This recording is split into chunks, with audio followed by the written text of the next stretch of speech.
everybody. Welcome. Welcome indeed to the first Potato Fox stream, where if you haven't guessed it yet, or you haven't been spoiled by me telling everyone in the past before we started, we'll be playing Minecraft. But it's not just regular Minecraft. We do have something a little special planned. Join with me today is Oobert, aka Oob. If you want to go ahead and say hello, Oob. Hello. That's our friend Oob. He's just here for friendly commentary, background conversation, and the like. But gentle ribbing, you know, all the good stuff. But effectively, what we're going to be doing today is actually hopefully not just a one-shot thing. It's going to be what I cleverly, or uncleverly, as you might laugh at me, named the Slime Rancher series, where effectively we're going to be playing in Minecraft survival, completely vanilla, not modded, not nothing, but we're going to be playing on one of the different world settings that you can generate, which is called superflat. Now, I don't know about anyone else, but for the most part, I've only ever used superflat for sandbox creative testing and the like. It's not really supposed to be a game that you play seriously on. But villages can still generate as part of structures. So there's still some stuff that could be done to play, survive, and actually beat the game on vanilla superflat Minecraft. There are a couple caveats, and I'll explain effectively my rules for my series here. I have to play on an older version. We're going to be playing, if you haven't noticed in the bottom left corner there, we're on 1.16.1. I think 1.16.5 is the current latest stable version. And there's really not many differences between 0.1 and 0.5. And I'll get into the main reason why I had to do 0.1, but I'll quickly explain the differences. There is a item duping glitch that's still in the game. I'm not going to be using it. I'm not going to be taking advantage of that in any way, shape, or form. I'm going to pretend it doesn't exist. The other difference is in the Nether, the piglin brutes don't exist, which make Bastion raiding moderately easier to do. The reason I have to play on 1.16.1 is because after 1.16.1, strongholds no longer generate in superflat worlds, even if they're supposed to. I don't know if it's intended or a bug, but there's nothing I can do about it. Luckily, we do get to play in the Nether update with this challenge, so I'm willing to take it. The other minor caveat is I am going to be using a predetermined seed, and that's only because I know for a fact in this seed that a stronghold generates, because I don't believe Ender Eyes will work normally to locate the stronghold in this version of the game. With that said, I've never played this seed. I don't know anything about the seed. It'll effectively be like playing a completely random seed, with the only caveat that I have a coordinate that would lead me to the stronghold if we don't find it on our own naturally. With that said, I'll give Uber a chance to say hello to everyone. I'll get a quick catch up with chat. Thank you for everyone that's saying hi. And we'll get the world generated. So hey everyone, how's it going? How's your night going?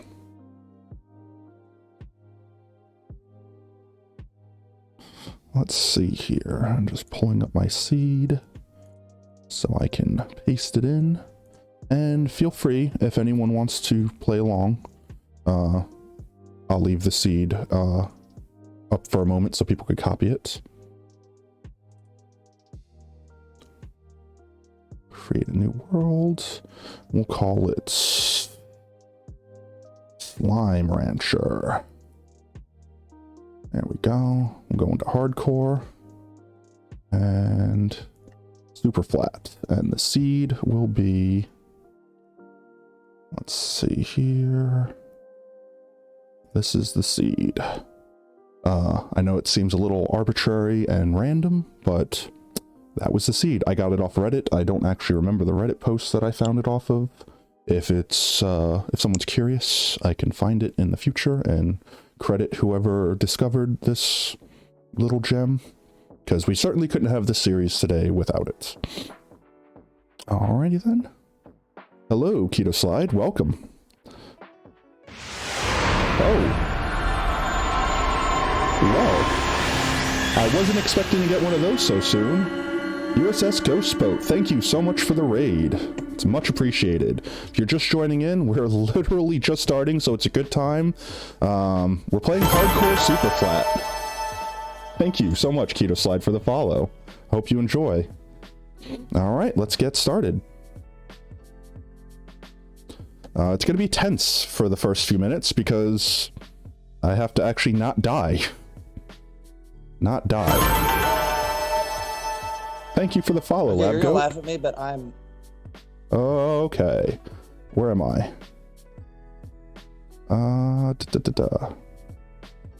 Okay. Have to find something.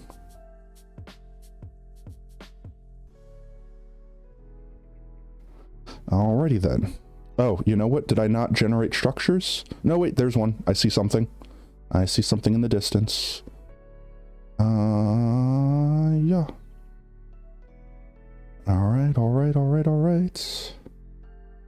There are slime everywhere, so for people that aren't familiar how slime spawning mechanics works, or how superflat works, effectively, the only thing in this world is a layer of bedrock, 2 layers of dirt, and then the grass that you see here.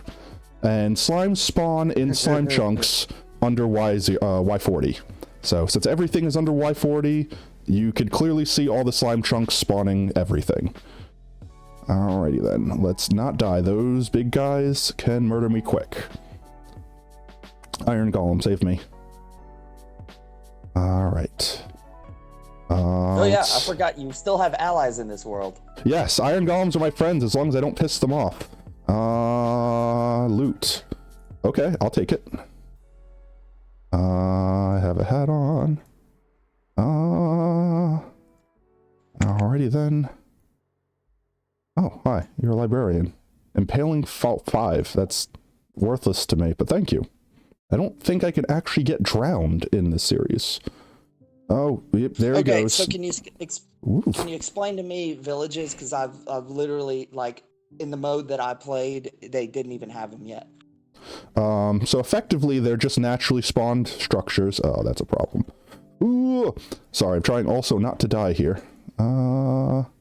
Let's see. So they're just naturally spawned structures, just like this, that spawn these little villager NPCs, which are more or less one of the only places in the game you could find them. And they're going to be the only way we could get stuff like cobblestone here, because there's no stone in the world. Ooh, potatoes. that's a good find. That's actually really, and a sapling. That's actually really important too. Ooh, I think I saw for a second out there another village before it de-rendered. That'll be important, because villages are pretty much going to be the only way we get any resources for a long time. So you can break the houses down and take the wood. That's gonna be where we get most of our wood at first. I'm just trying to get whatever free loot that I can get here, and then I'm probably gonna cannibalize one of these homes, and gotta make sure these villagers don't open the doors on us. I would never survive in this mode because big slime coming. Ooh, scary. Hey, Golem. Hey, you. Yeah. Save me. Get him. Get him. No, not the little guy. Screw the little guy. There you go. Get him. All right, good. He's ignoring him. No, he's got him. He's got him. He's got him. All right, good. Okay, cool. I'm going to just grab some of this wood while I can. Go ahead. I have serious oblivion syndrome where I have to pick up every single item I find. I mean, I'll hope to get there too, but just gonna steal there. Ooh, there's some carrots there. That's more food, because getting meat in this game mode is also going to be fairly hard. Let's see. I'm going to sacrifice one whole log to get rid of this water. Don't want to deal with the water. Will there be sheep? Yes, so natural mobs will still spawn as long as they can, including hostile mobs. So, you know, at nighttime it'll be especially dangerous if we don't get in a bed. But right now, as long as these slimes keep the heck away, I'm going to steal as much of this wood as I can. And then find one of these houses and commandeer it for my own. If a villager stays inside, that's all the better, because then we can, you know, use him to trade later on. I don't want to punch one of these guys on accident. These slimes can actually see you for a pretty good distance away, so I'm actually getting really lucky right now that they're perfectly far enough away that I can't be detected. Don't mind me, just destroying your village. Yeah, right. Just don't mind me, just tearing down everything that you know and love, you know, to survive. That's a big guy. He's getting pretty close. Oh, he found me. Iron Golem! Golem Senpai! Where'd you go? Oh, good. He's right there. No. Ooh, Yeah, it's ooh, good cows. to see you in third person, because you can see how terrifyingly huge those Oh yeah, slimes they are bigger than you are. And you got to keep in mind that in Minecraft, you're like a 6 foot tall person. Like, Yeah. you're not short. Let's see. I want to get in here.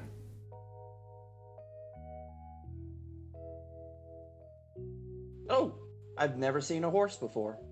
Horse and wheat. There I we played go. the only thing you could ride was pigs. Lol. Actually, Yeah. I don't even know. You can ride horses, and you can actually control them without needing a carrot on a stick. This water source will also be very important. All right, while we're here, I don't think slimes can get over these fences, so let's use this as an excuse to get some stuff. Alrighty then. Let's see. Clear off my hotbar. I don't need all this stuff. Sticks and stones. Oh, Iron Golem Sand. Get him. Get him. Attack! Yes. Yeet him. Oh my god, horse. Hi. Alrighty then. So, there's a cow. If you push me into the fence and a slime hits me through it, I will hurt you. You know what? I should just do this. If you attack the cow, will it turn the village aggressive? No, they only care if I attack them or if I attack, what's its name? The, golem. Golem-san. Golem-san, yes. Axe is going to... Oh, my god. Oh, he yeeted him into the thing. Okay. Luckily, the small slimes are harmless. Especially since Golem-san really? is yeeting them into here. Wait, so Yeah. you could just have like a bunch of slimes, tiny Yeah. slimes hanging around? And now that they're all in here, as long as I don't leave the area, they won't despawn. So this is why this series is called Slime Rancher. We are I literally see that. literally on a ranch of slimes. They are mildly annoying because they think they can hurt me, so they're trying to push me all over the place. They are trying to consume me, but they can't. So they're basically What the attacking hell? for 0 damage right now. I mean, if you could call that. They're more slimily caressing me. Did they just kill something? They I saw like you. death poofs. I saw death poofs. He must have just yeeted another slime in here. The other thing is, since these guys are focused on me, they'll leave him alone and let him just murder them. But the downside is he's focused on one of these, so he's not attacking. Oh, that legit scared the shit out of me. I thought one of the big ones jumped the fence. Die. Die. Okay, you could stay small. You're worthless and harmless when you're small, if not mildly annoying. Okay. Now that mild jump scare only shaved a year off of my life, I don't see any really big ones besides this one, so I'm going to take this, and I'm going to see about getting some cobble. Okay. Hi, Slime Son. Let's use that big house. Let's demolish this house. So, we're gonna just get some cobblestone, because this is effectively the only cobblestone that exists in the world. We can't dig for cobblestone. There's no stone in the ground. So we'll just, Not a pick this whole lot of place. Minecrafting, or at least the mining part. A Well, lot of crafting, though. we're gonna have to be creative. So if anyone's ever played Skyblock,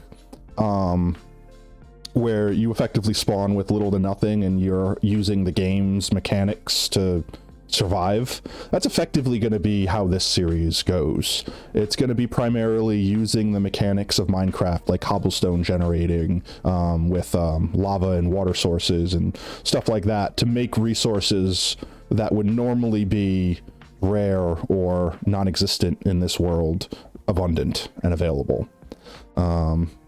Maybe if we stick a bunch of beds in that one house, we can attract a bunch of villagers. We can lock them in the attic.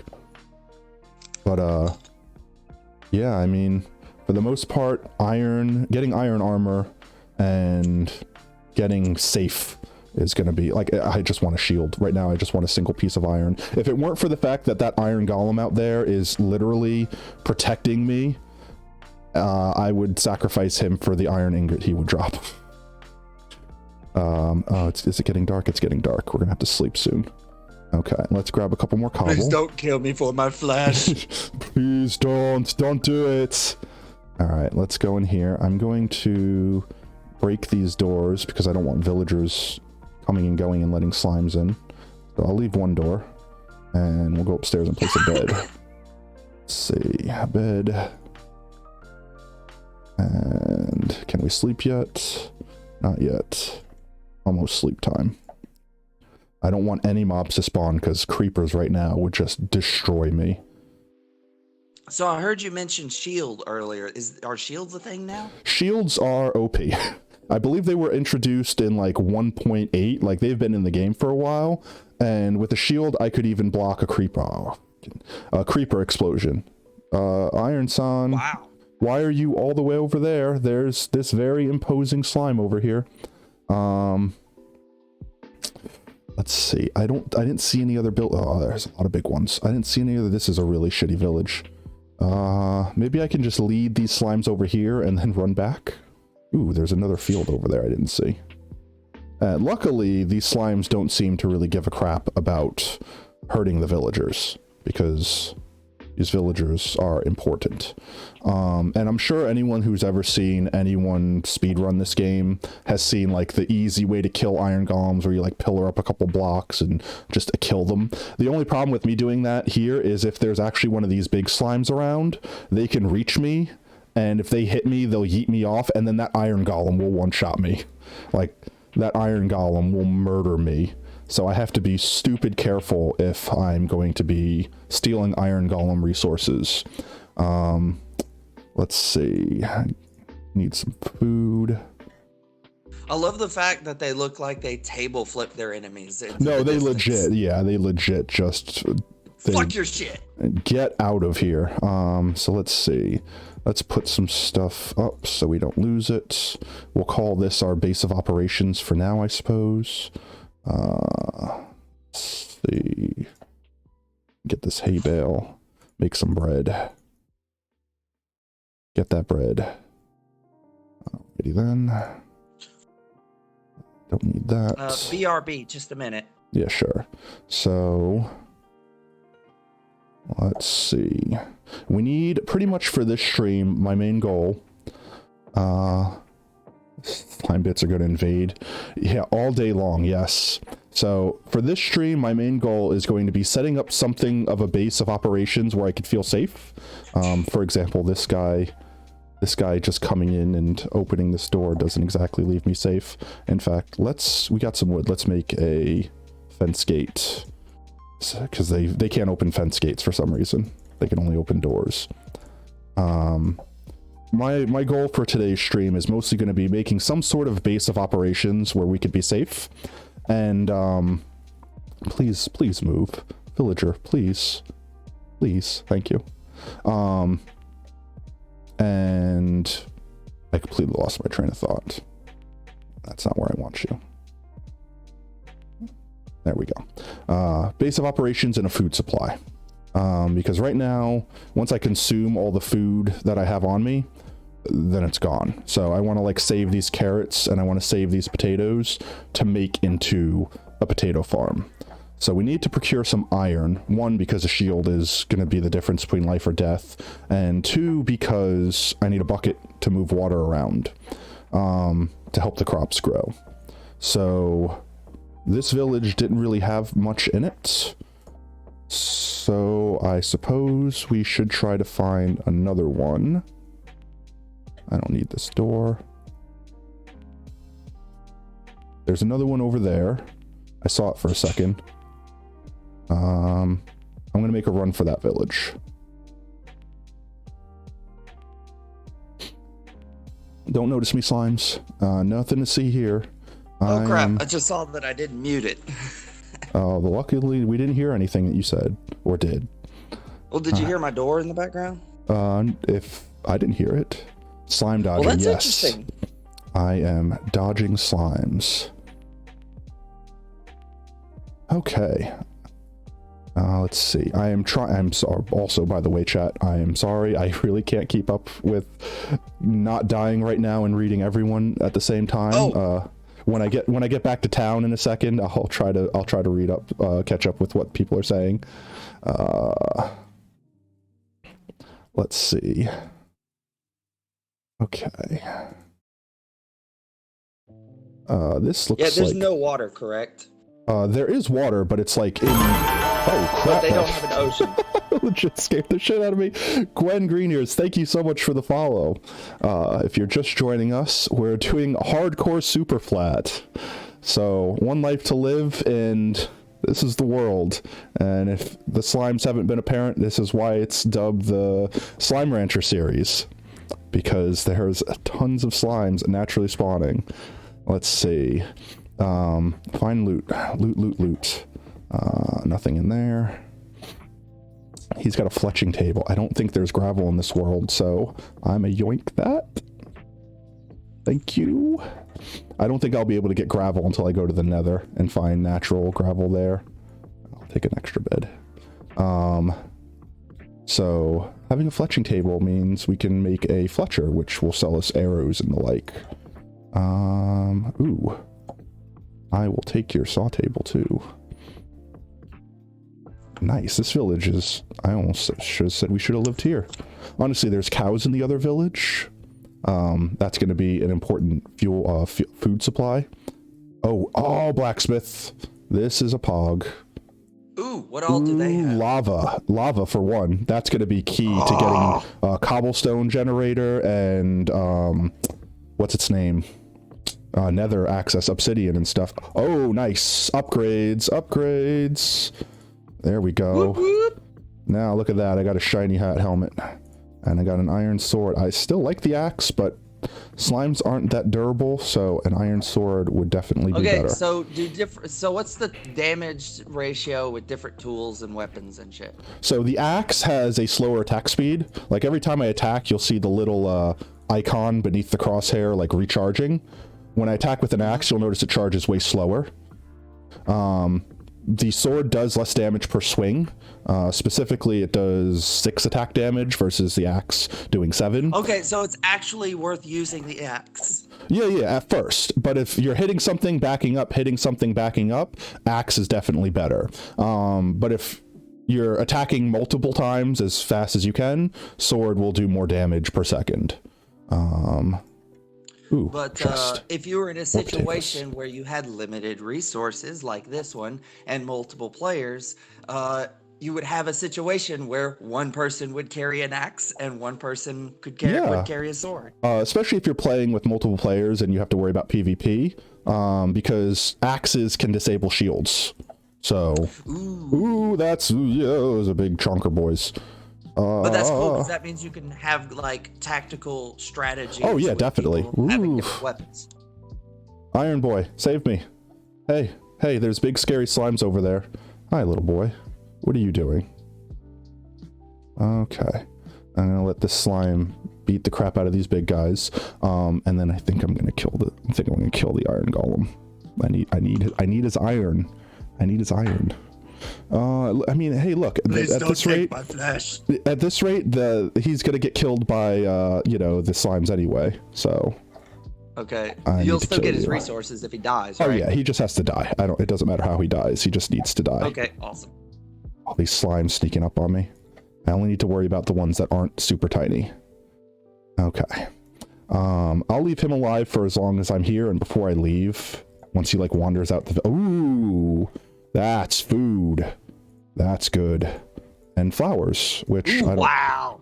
I don't think I can get flowers. Okay, all of a sudden it has almost a Fallout feel. Oh yeah, totally. Like this is me ravaging the land for whatever I could find. I gotta be sure I don't get caught with my pants down in the day. Oh wait, I have a bed. I could totally just sleep. Okay. Oh, the fucking slime. So in normal worlds, this slime would be rare, but since we're here, the slime is abundant and the stone is rare. Slime, no. So here's a question about mob behavior. Uh-huh. So there's what's first of all, what's causing the slimes to spawn? So effectively, there are chunks in the game that are designated as slime chunks. And whenever you're under a certain Y level, which I believe is Y40, then they'll just spawn regardless of light level on any spawnable space that a mob could spawn on. So since we're at like Y3, since this is super flat, effectively wherever there is a slime chunk, slimes will always spawn. About how big is a slime chunk? A chunk is 16 by 16.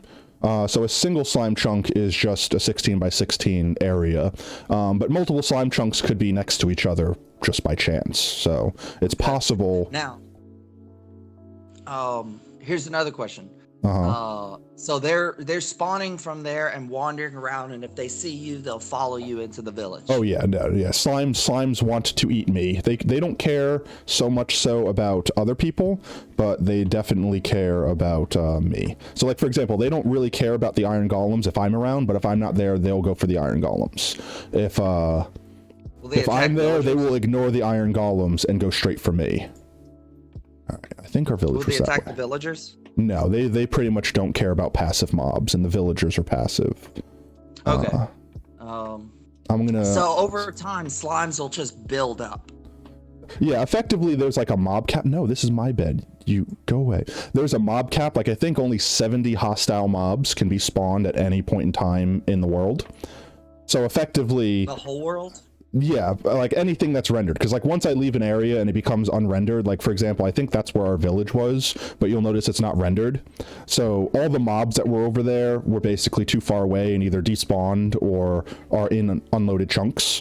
Once I go back over there, they'll load. So the game's not thinking about anything you can't see. Exactly. So at one given point in time of everything that is loaded is going to basically determine what the game sees. Villager, you're going to let all the slime in. I know you don't care, but I prefer to stay alive. So I'm going to see if I can... Excuse me, would you like to talk about the Lord and Savior? Yeah. I'm going to try to see if I could finish grabbing everything here and head back to that original base. But I'm going to definitely yoink that iron if I can. Excuse me, slime. Yes, this world would be stupidly easy to do the mine a chunk speed run, because it would literally be like, what's 16 times 3? That. It would be that many dirt blocks, so you get a shovel and you're done. Because literally... what's mine a chunk? There's a whole bunch of random speedrun categories that are like silly things, like stack of lime wool. It's just, you win the game when you get a stack of lime wool. That's it. You know, it's like fastest time to do these obscene things. And apparently there's, ooh, that's a lot of bread. There's a speedrun category for mine a chunk from like sky to bedrock. Just mine an entire chunk. And a chunk is 16 by 16? Yeah, 16 by 16 cube or square or whatever. Actually, I think if I do, yes. So I just activated like a debug option. So see this area within the yellow grid? This is a single chunk. And this is basically how Minecraft saves data. Like it saves it chunk by chunk. Gotcha. That's effectively it. So I could turn that off with that. Let's craft this into, you know what, actually I want to save some of this bread for breeding animals. So I have 5 bread on me and I have 10 apples if I absolutely need to. I will take that for now. I'll deal with you. Come on, bring it. I'm safe behind my fence.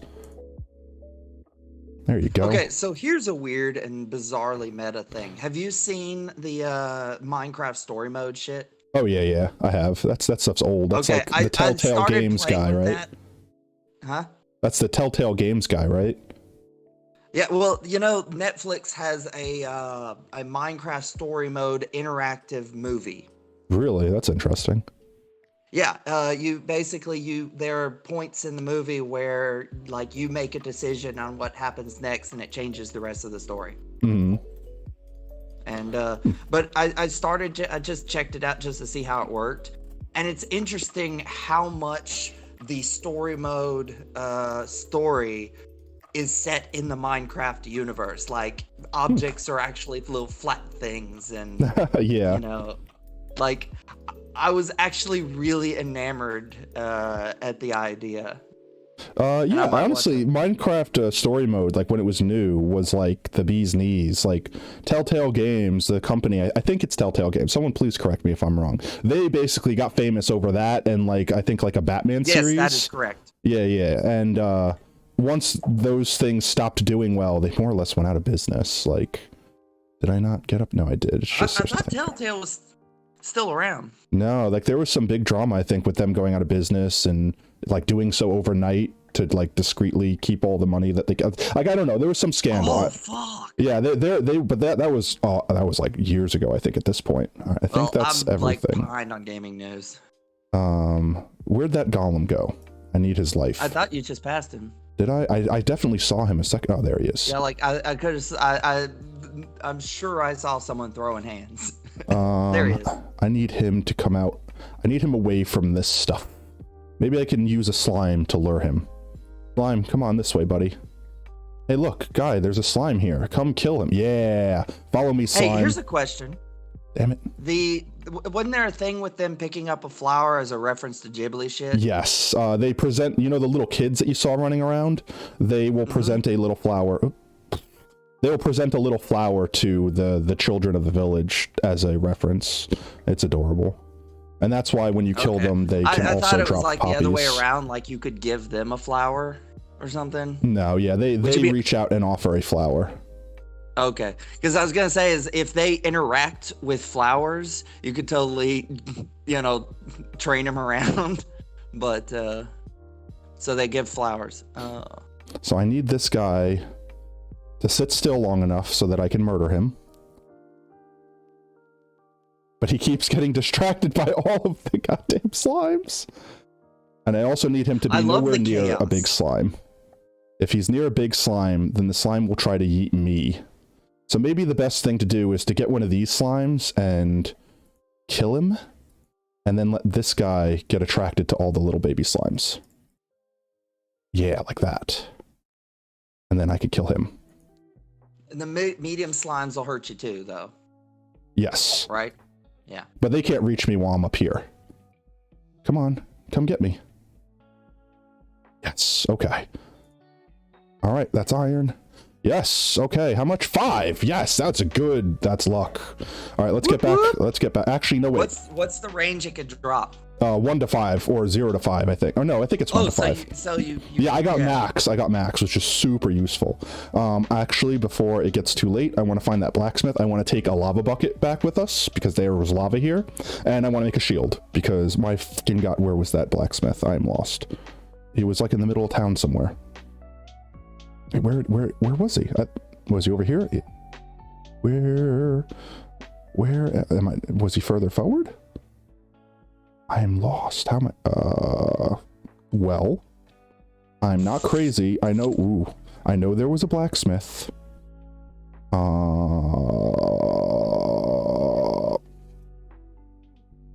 How this town is like a block by a block.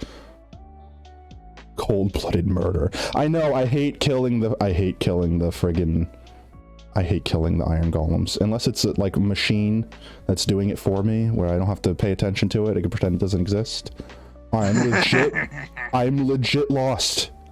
How did I lose the blacksmith? It was like the first building I saw when I came to this town. Slimes, leave me be.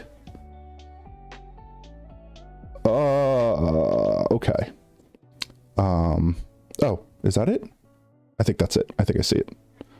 How did I miss it? What? How do you tell them apart from a different distance? Like the structure.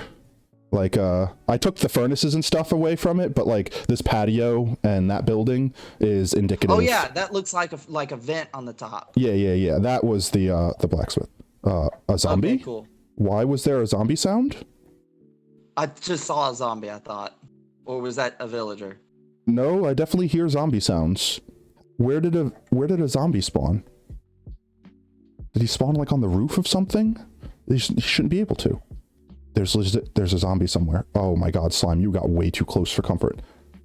I don't know. I'm low on hunger. I'm gonna eat. Can you kill cats for meat? You could get string from cats, but I really don't want to be the kind of guy that kills cats for string. I'm gonna come in here. All right, there's a zombie somewhere. I hear it. It's like in the walls. What the heck? That's just driving me crazy. Oh look, they've already spawned a new golem. I might harvest you before I leave. Not gonna lie. In the meanwhile, let's get a crafting table. I want a shield. I need a shield. I need it in my life. Ooh.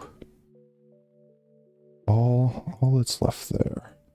There is not much. Oops, I'm one shy. So, okay, and at the time I can take a moment, because I should be 100% safe in here, to catch up with chat. Oh, let's see.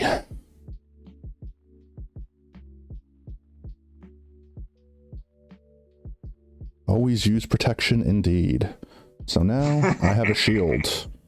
So I'm equipped. I'm ready. Ready to go. Oh, I like the fact that it's square. That's very appropriate. Yes. Oh, it's like a tower shield. That's It badass. is. It is legit a tower shield. Get You a bucket. look badass, actually. That's pretty cool. I like that. This zombie is driving me crazy. I have no idea where he is. Legit. I have no idea where he So could be. what does holding the shield in front of you, how does that benefit you? When Like, I block versus when I not? do this, I'm basically immune to damage from my front. Like if anything attacks me, it hits the shield. And the shield will have, oh, it's about to be nighttime. I should sleep. Is there any reason not to hold your shield up? You walk slower while you're holding it up. So like see how I'm moving now versus how I'm moving now. And Oh, okay, yeah, that's so you basically just okay. move slower. So we're gonna sleep. That's cool. I'm gonna probably try to yeet that golem, and I'm gonna. Oh yeah, actually, USS Ghost Boat. You reminded me that I crafted the bucket for the lava. Otherwise, I might have left after killing that golem without. Ah, there's monsters around. I can't sleep. No, why are there monsters around? That zombie, he's screwing me. He's screwing me. This house is better. There we go. Okay, we might have to look out for creepers. It was definitely dark enough that some creepers might have spawned. I hear slimes. Okay.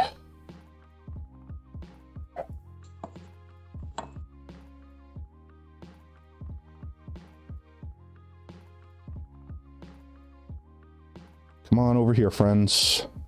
Can you swing your weapon while your shield is up? No, you can't. Okay, good. Thanks.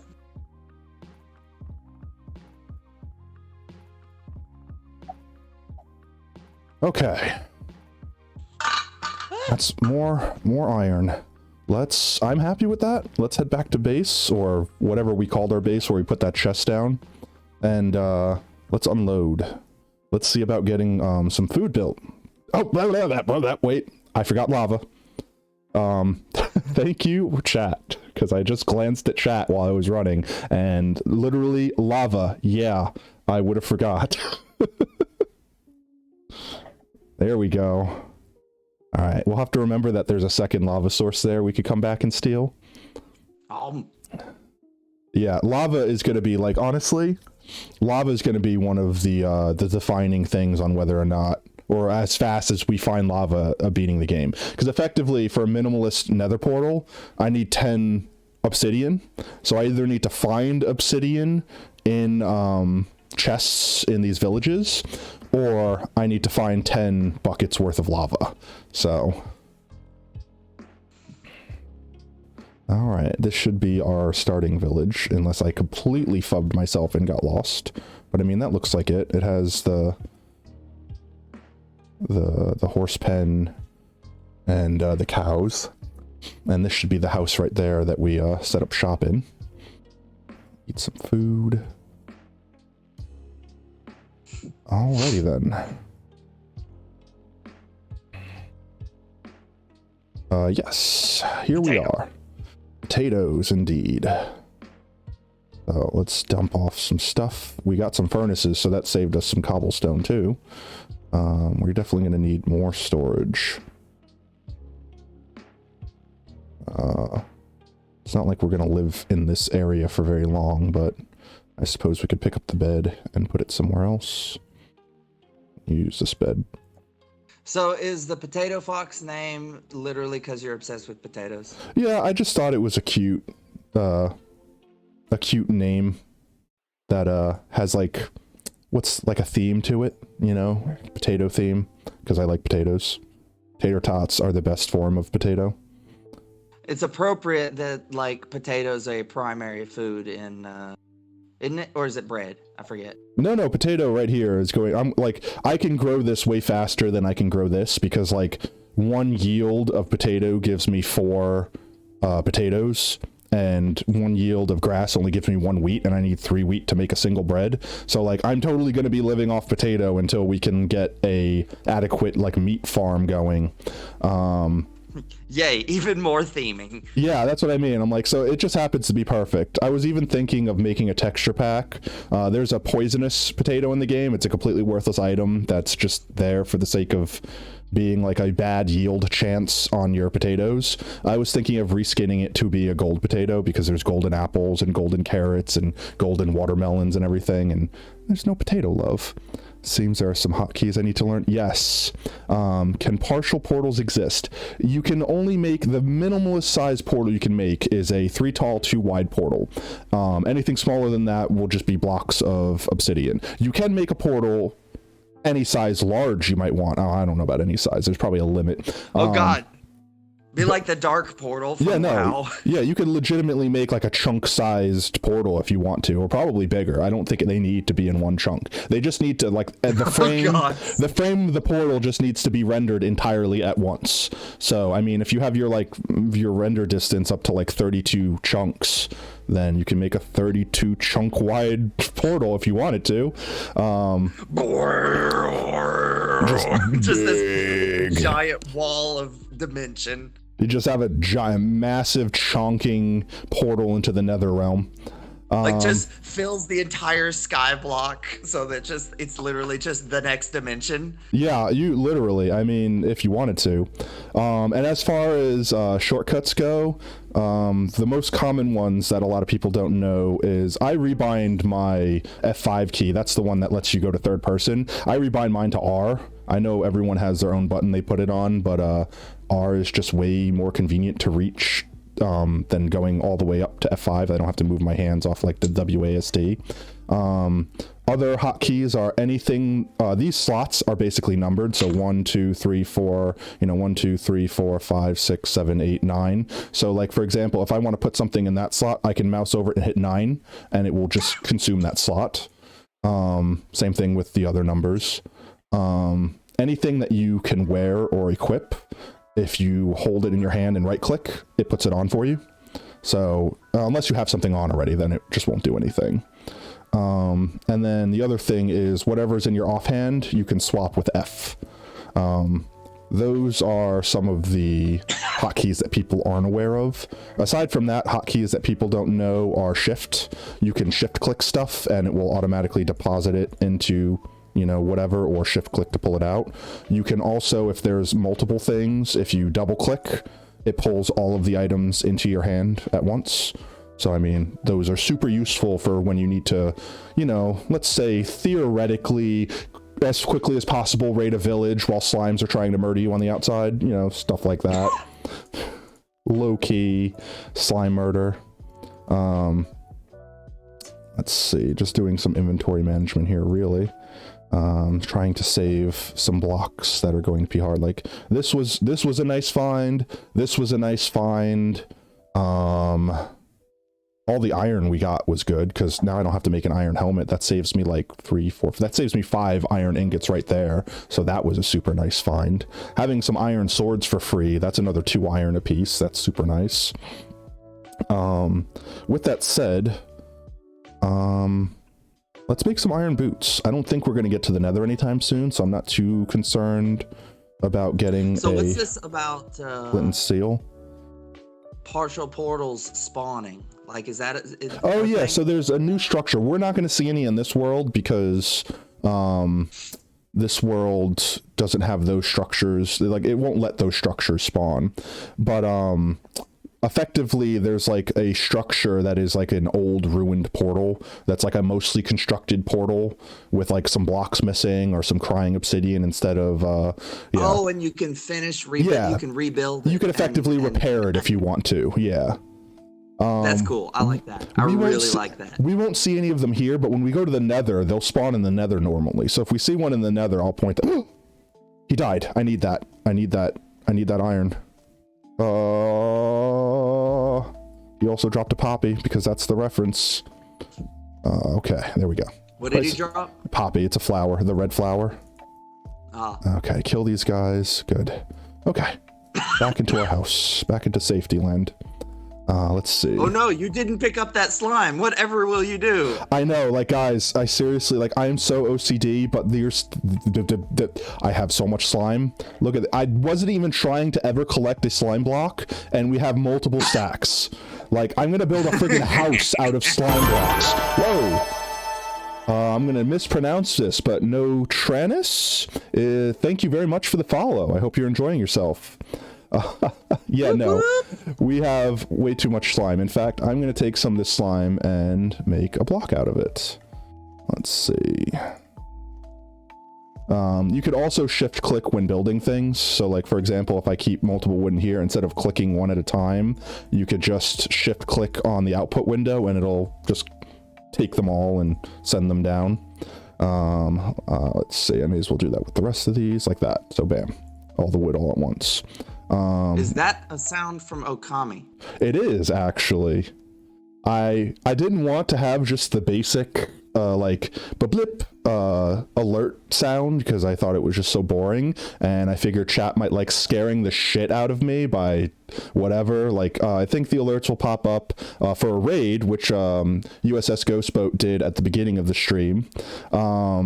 The alerts for following were the sound you just heard, and I think I have like different stages of alerts for like different tiers of things. So for example, we don't have subscribing yet because I'm not an affiliate. That's like my long-term goal for the channel, is to become a Twitch affiliate. We'll probably get there eventually. I mean, I need like 50 followers and like 3 average viewers effectively. Aside from that, it's me streaming enough to qualify. Which, by the way, for people just joining or people that aren't aware, I am planning on streaming 3 times a week. Sundays will be starting later, and I'll have Oob, which if you want to say hi again for anyone that's just joining, Oob. Hello. Oob will be joining me. Oop, you're in my bed. Get out. He'll be joining me on Sundays to be basically my co-star, and on Tuesdays and Thursdays I'll be starting streams at noon, and they'll go for 2 to 4 hours basically until before I have to go to work, and they'll just be me continuing the series, or maybe if we pick up another series by then, we'll see. But aside from subscribers have a different sound, I think there's also tiers to the donations, just like there's tiers to the subscribing. Like there's sub 1, 2, and 3. I'm also stupidly new to Twitch, so like I know the lingo because I watch stuff on Twitch, but I've never streamed on Twitch before or done anything like that. So and yes, all the alerts with exception to, I think, either one of the alerts was something not from Okami. I don't remember which one. It might be something that I don't think would ever come up, like being hosted or something like that. I don't know.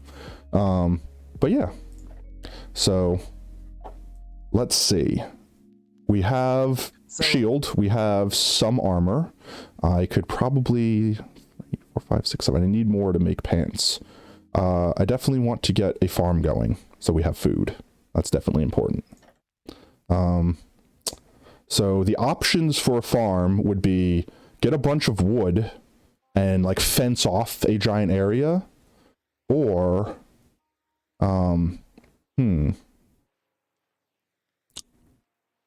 we could probably actually, you know what? I have an idea. What are you doing? Okay.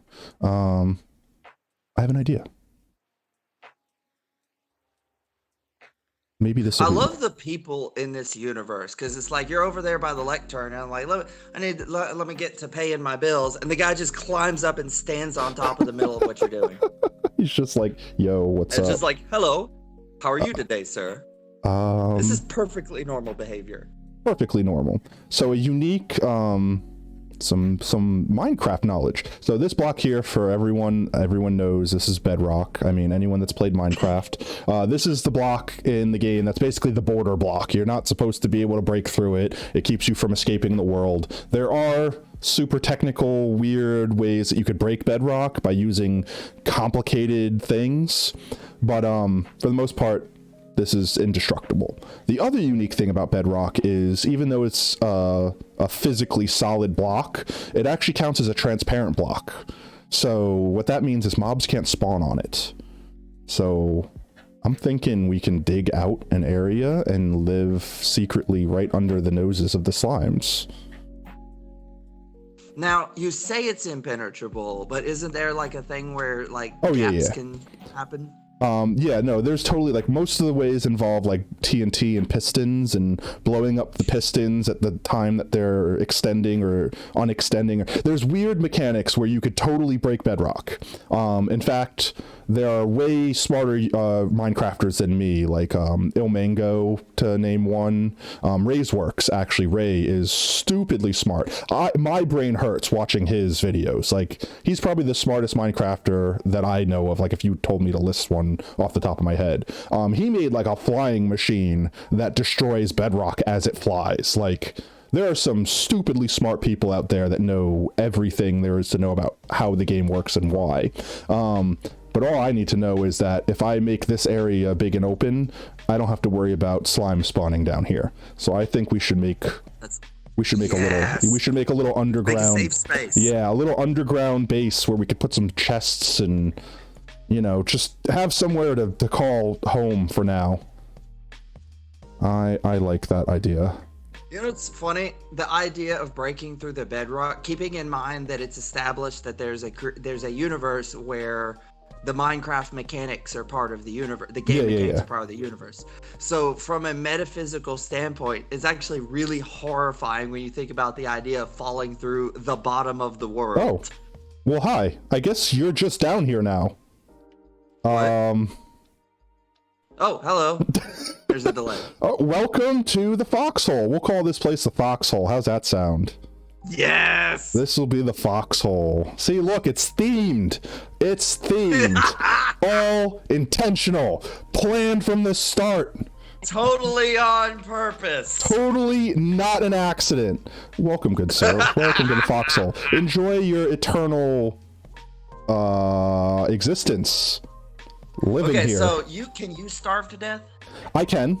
But villagers cannot. No, they'll live forever. So if he falls through the world, he'll just fall forever. No, he'll die. There is a space, like if you fall a certain distance away from, like, this is effectively like Y1. Like if I open the debug menu, y'all will see on the top right corner, like 1, 2, 3, 4, 5, 6, 7, 8, 9 lines down where it says targeted block. I'm looking at this block. You'll see it has a Y coordinate. The one in the middle is Y0. So effectively, this is the lowest down in the world where you could place blocks. You can't place a block in -1 effectively, you know. So once you fall a certain distance away from this block down, the game just starts like chunking your health and killing you. Okay, so there's a death zone. Exactly. So like once you fall like out of a certain range, the world is pretty much like, you're not supposed to be here, die, and murders you. And like, oh, that makes it even more horrifying. Yeah. Because it's like, what are the mechanics that are causing that to happen? Yeah, and it has its own death message too. Like if I were to break this somehow and fall, it would say like Potato Fox has fell out of the world. Like literally, I believe that is awesome. The exact death message. It's fell out of the world. Oh, well, I guess you can't reach your lectern, so you lost your job. That's what happens when you don't go to work on time. He got fired. He got fired from his self-employed job. All right, let's go upstairs and grab our supplies. Let's see. He was such a bad employee, he had to fire himself. Yeah, he's like, in all consciousness, I can't remain employed while, you know, completely slacking off my librarian duties. So I regretfully resign. Yes. You know, it's funny is one of my coworkers doesn't want to have their job, but needs to have their job. Isn't that and most so there's people? a running gag of please fire me. Yeah. And I feel like that's a lot of people. All right, look, anyone that's listening out there right now, if you have a job that you genuinely love, like you love doing, you love waking up every day and going to, man, there are a lot of people out there that envy you right now, because a lot of people are doing what they need to do to survive, you know? Especially now. I mean, heck, especially with like everything that was going on with coronavirus, some people that hate their job just want it back so they can afford to eat. Like, but let's not get into that. Everyone's here to chill and have a good time. We don't want to think about real life. That's boring. Yeah, right? No, I want to think about the existential horror of falling into a void of reality. Being consumed by the universe itself. Okay, See. what kind of state is the world when existential horror is the preferable conversation? Way too real. Let's see. Yeah. Let's put all these fancy blocks in here. I guess I'll put my bed down somewhere. Oh, so speaking of cosmic horror, have you ever seen? Oh, what was that game? So I found a really cool roguelike game that's very the visual aesthetic is very similar to Minecraft, not quite as blocky, but still kind of the same aesthetic. And it's a first-person shooter, Lovecraft roguelike type thing. Okay, that was an interesting. It's weird. It's really hard to because you've got you've got this main hall that's got books that lead to different Lovecraft stories, and then it generates a world themed around that story. That sounds interesting. There's randomly generated equipment and spells that you can learn because you can find these temples or these altars to Cthulhu, and it'll give you a randomly generated option for a power. That sounds cool. And, but they have Shoggoths, and they're just big. If you don't know, in the Lovecraft setting, the Shoggoths are these big, the quintessential tentacle monster. It's just a ball of tentacles and ooze that can shapeshift, and they're horrifyingly powerful. And they have now in this game, because it's all simplified, he just looks like a big angry slime blob, and but they will fucking annihilate you if they get close to you, and they'll yeet you like an iron golem. It's hilarious. Oof, that sounds horrifying. But they'll attack anything, so they'll kill, and they'll kill other mobs. They can be killed, and I think they have like really awesome drops or something.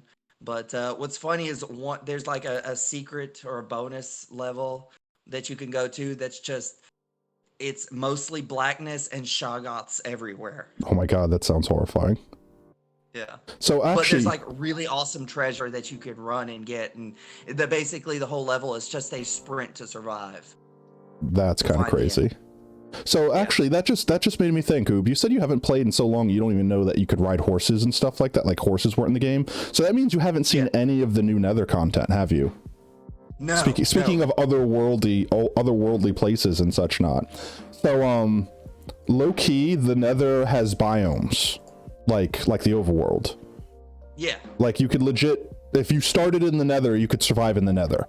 Like there's a replacement for cobblestone in the Nether called blackstone. There's effectively fungus that counts as trees that you can use as wood. Like the Nether is now not just a void of netherrack in every direction. It's like legit a thing that you can live in and survive in. Yeah, I knew that they had like the fortress, but I didn't know they had biomes now. That's actually really awesome. They have fortresses, they have bastions where basically there's a new fireproof wood. Yes, actually since it's in the Nether, the wood, the fungus that is effectively a wood is fireproof, which the downside to that is the downside, like the great side to that is you could like put it right next to lava and it won't burn. The downside is you can't use it as a fuel source unless you break into sticks, which breaks my mind because it's like, this thing is not flammable. I know, just turn into sticks and now it's flammable. Makes sense. It might be hard to. It might not so much that it won't burn as much as it can burn, but it's really hard to get it started. So you have to make kindling. Yeah, right. Basically.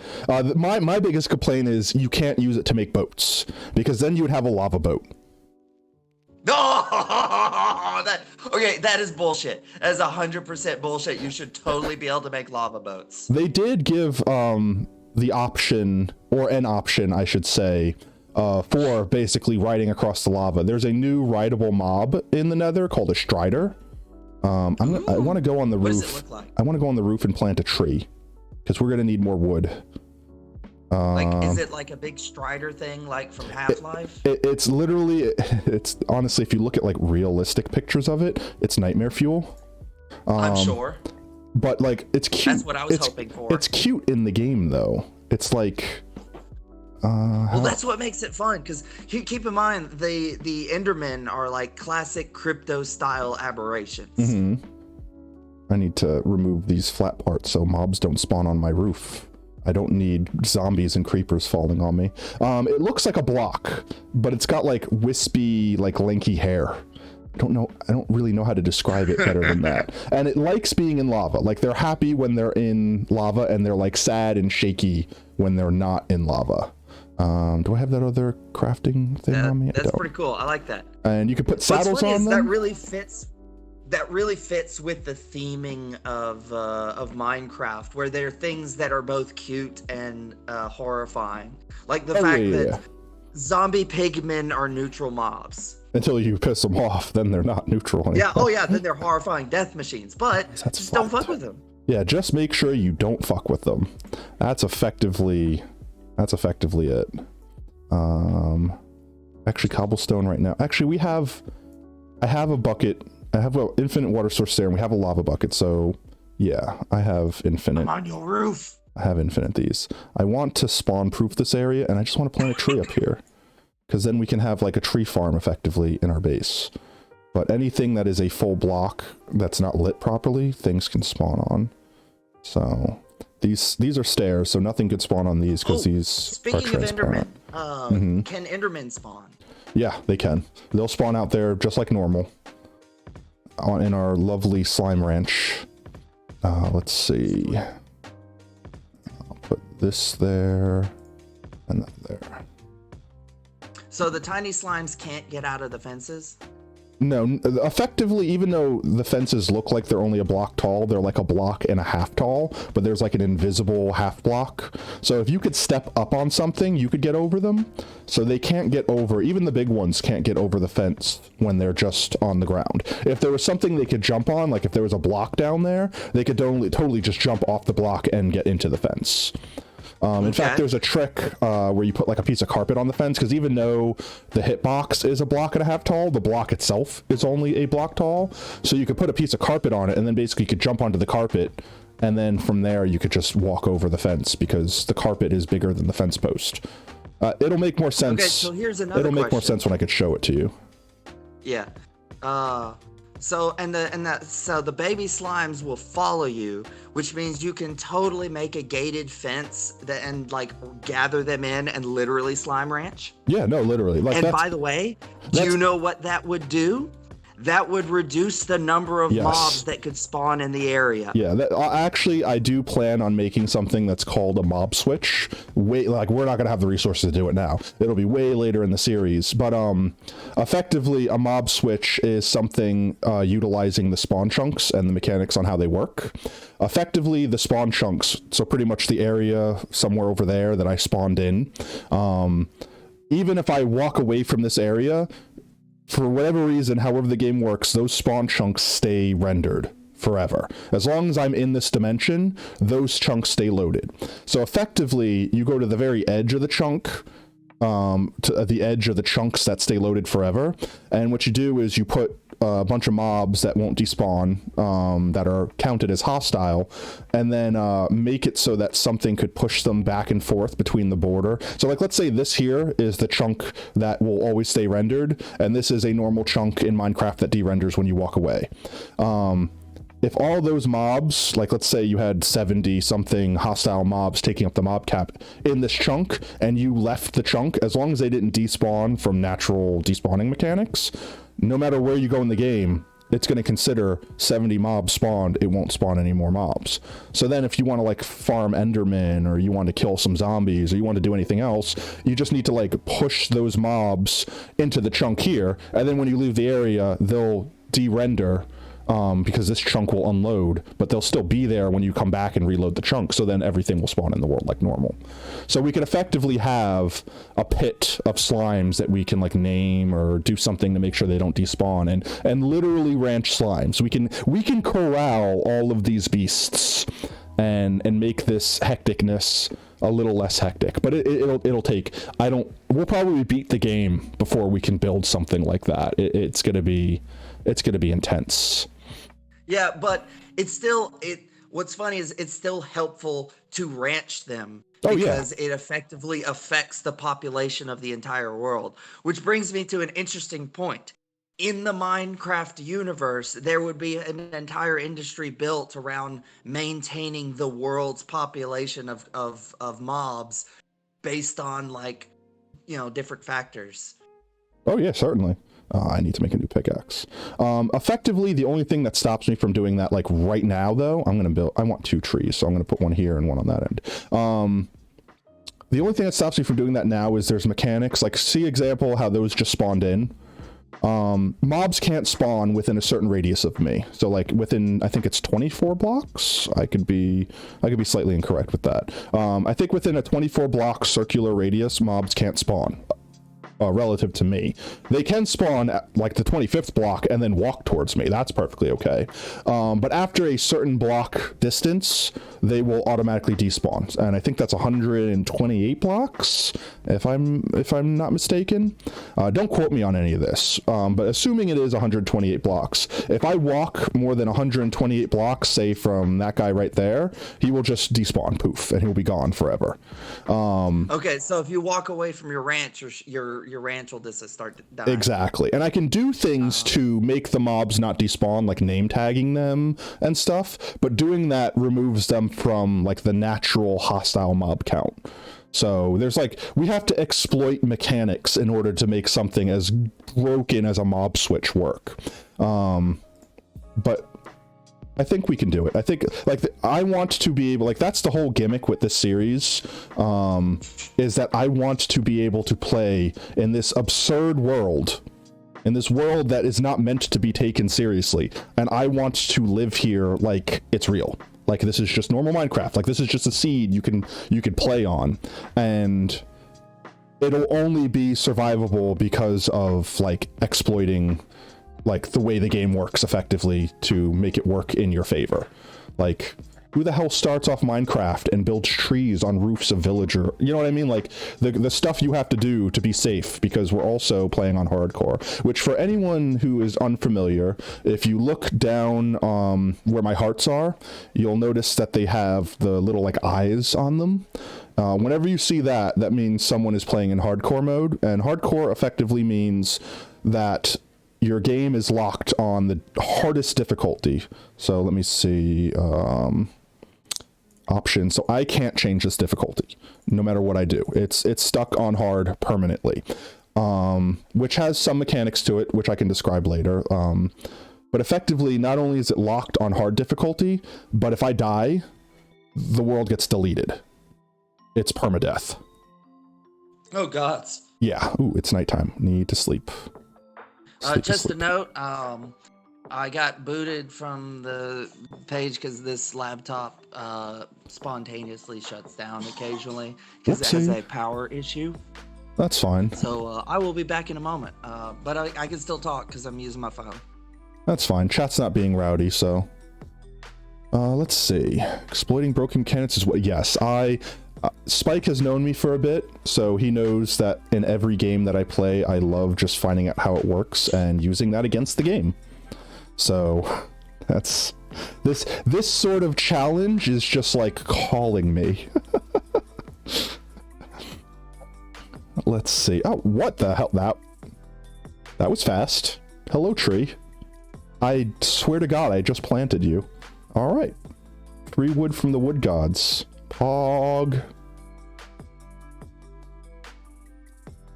I hear all the slimes in the background just squelching around. All right. Let's get another tree sapling so we can continue the life cycle. Remember to always, oh, if you break a tree, always plant a new tree.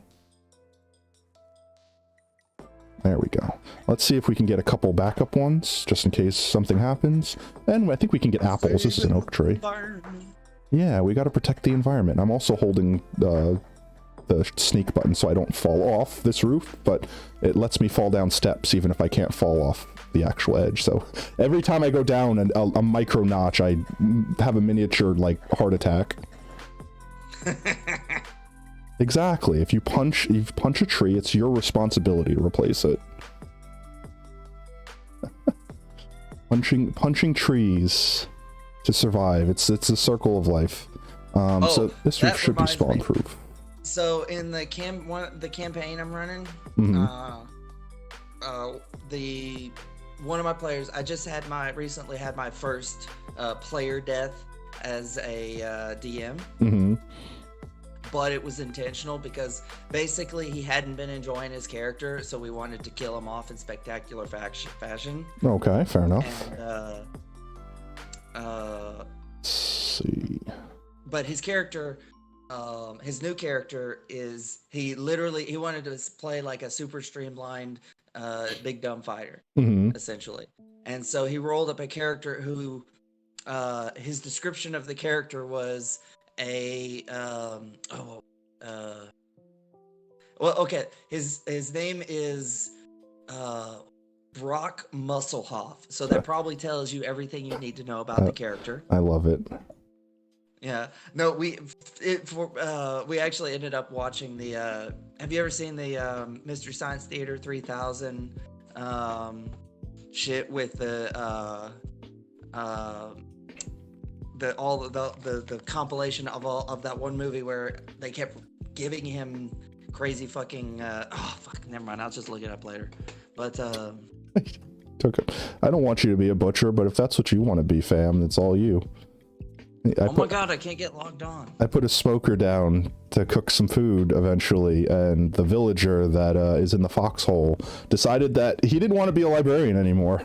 His actual true life goal was to butcher and cook meat to sell to, I guess, his new foxy friend. There we go. All right. Let's see. So, farm. Let's get a shovel so we can dig some of this out faster. I want to see if we can get a cow down here, or both cows, technically. I think I might just dig the entire area out beneath that area over there that had the cows in the pen, and just let them be down here, and then corral them off somewhere so that we can have a meat farm starting. And in the meanwhile, let's get some... I need more wood, I just realized. Yes, wood. So one of the challenges, or one of the things that we have to compensate for, is there's no coal in this world.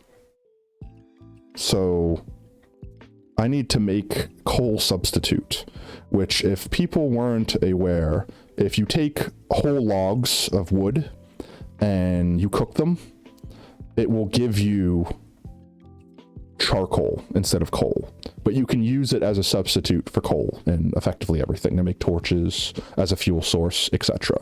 So this coal is basically going to be, until we get to the nether and we can like farm wither skeletons, we won't have access to real coal ever. So this is going to be important for lights and stuff, because you need light to farm crops. If they don't have a light level of a certain level, then they don't grow. So we will get that cooking. And let's see, 3 more, that'll do. Let's make a shovel and dig some more dirt. Can shovels be used as weapons? I mean, anything could be used as a weapon, but they do like 3 damage. Better than your fist. As opposed to a sword. as opposed to the 6 damage that, well, normally a stone sword I think would do 5 damage, but we have an iron sword, so it does 6. But if we get a stone axe, it'll do 9 damage, I think, which, in fact, let us upgrade, because this thing's about to die anyway. Let us upgrade our axe to a stone axe. I'm just trying to figure out if there's any way to exploit a shovel in any way. I don't think so. I mean, not for damage, at least. I mean, shovels are... What all do shovels do, actually? Dig. They're the preferred block for, like, dirt and sand and gravel and things like that. So the soft shit. Yeah. So they can, like, okay. like, when you get a high enough level one, they can, like, insta-mine stuff. So let's see. Over that way is where... So let's dig until we hit that water source. And then... So in super flat mode, because there's dirt fucking pretty much everywhere. Oh yes, shovels are super useful. You could totally tactically dig around. That's pretty much. I don't know, you can't see the stream right now, but that's pretty much exactly what I'm doing. Oh, and we hit the water.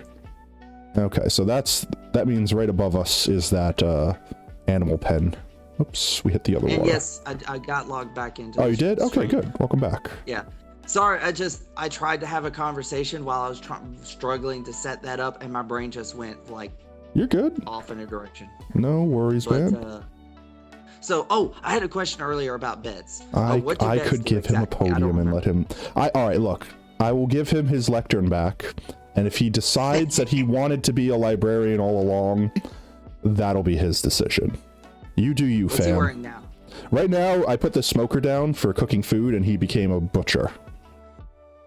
So I brought his lectern back down, so if he wants to, he can continue doing the good work of the librarian. What determines what they change to? Effectively, they link to a quote-unquote like workplace block, and there are several blocks. I think there are like 13 different professions in the game, all tied to a block. So effectively, like if he can't get to this, he'll lose his job like he did before, and then he'll be like, oh, I could get to this, and he'll be like, this is my new job, and that's just how villagers, they're he has simple. To physically be able to path to it? Yes, he needs to physically be able to get to it. All right. Once I trade with him, like for example, right now, he will, if I give him an emerald, he will give me a rabbit stew, and if I give him 4 raw rabbit, he will give me an emerald. If I do one of these trades, he'll be locked in this profession permanently. So even if I destroyed his profession block, he would still be a butcher. But he only has so many trades he can do at a time before he like runs out of stock. And if he doesn't have access to his profession block, he'll never replenish that supply. So it's important that they have access to it, but they don't need it in order to maintain their job. So you can force him into a job and not allow him to do effectively, if I wanted to. The villagers will be an incredibly useful resource here for us soon. Like once we can get all the stuff we need. Like for example, the Fletcher. I could trade the Fletcher like sticks to get emeralds, and we can generate wood because we could plant trees. So that'll be a good way to get emeralds early game, and then we can use the emeralds to buy like diamond armor and weapons from separate villagers. So considering there's no diamond ore in the game because it's super flat and this is literally the thickness of the world, grass, dirt, this. If I could somehow break this block beneath it, you would see that there's nothing but void. This is literally, like I said, this is Y0, guys, the bottom of the world. There's nothing beneath here. So there's no coal, there's no diamond ore, there's no iron ore, you know, there's none of the new cool stuff like copper or anything like that. Redstone, you know, all of those things we have to procure by third-party means, or not third-party, by the less than average methods in which you would procure them. Mostly trading with the wandering trader that randomly shows up, and villagers and the like. So I should be able to... Oh, that was the wrong one. Oh no, that was the right one. It's just not the right one that I wanted. Now what about the nether? Is the nether spawn normal? The nether and end will just be normal. They are just... Ooh. Okay. It's about to be nighttime. So right now, a big goal in the game is to get to the nether. Yeah. Today, I don't think we'll get that far, because, I mean, we're still trying to live. No, move away. I need to sleep. But maybe by next stream, we'll have another portal built.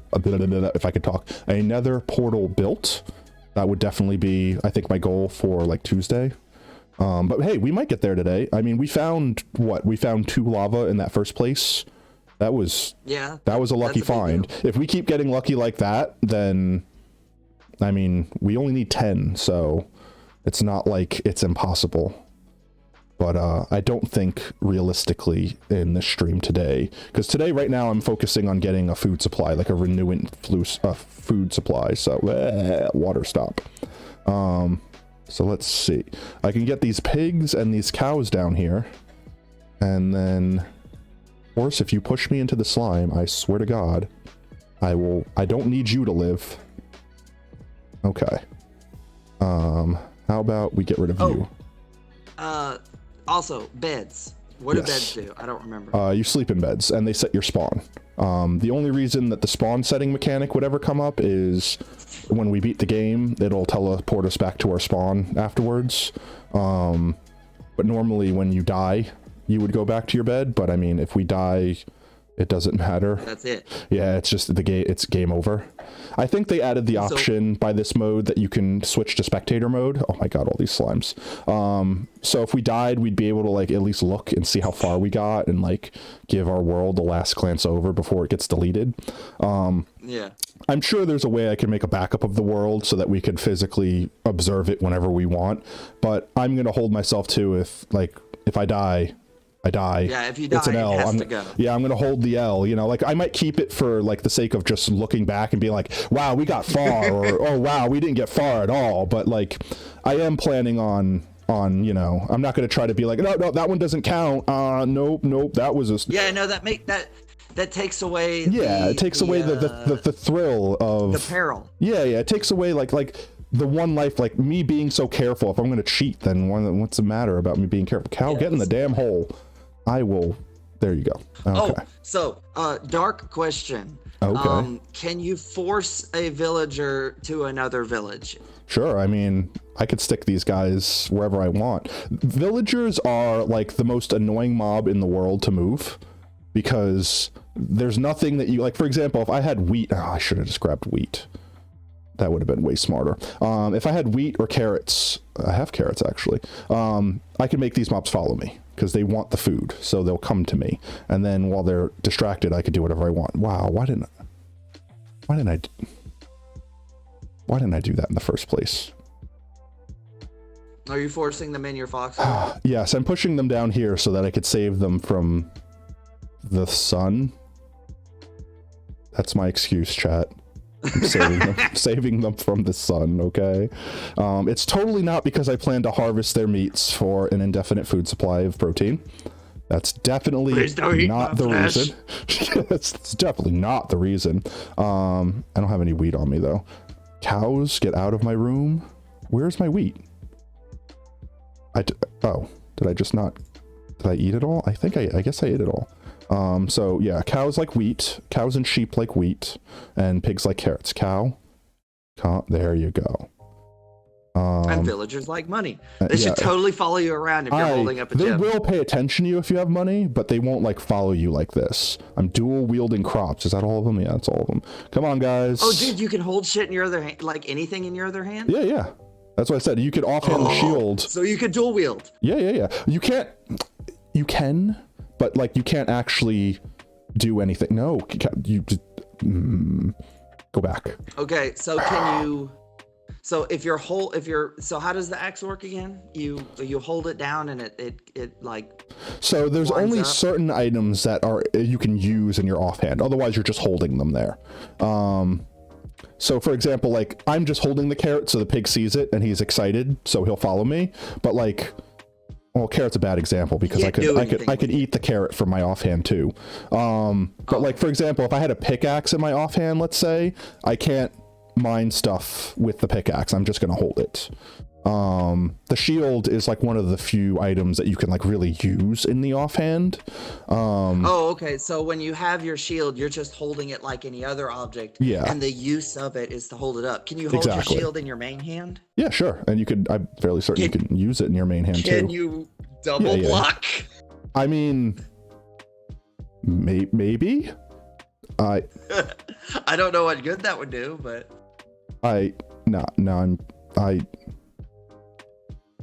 I don't know.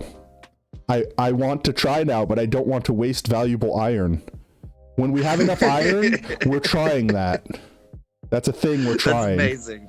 All right, pig, in the meanwhile, come. You must come. Come. So you can push villagers, right? Yeah. So that's effectively the only way you have to move them is by pushing them around. So you could physically force them into this village and then force them to work for you. Yes. And that's may or may not be my exact plan.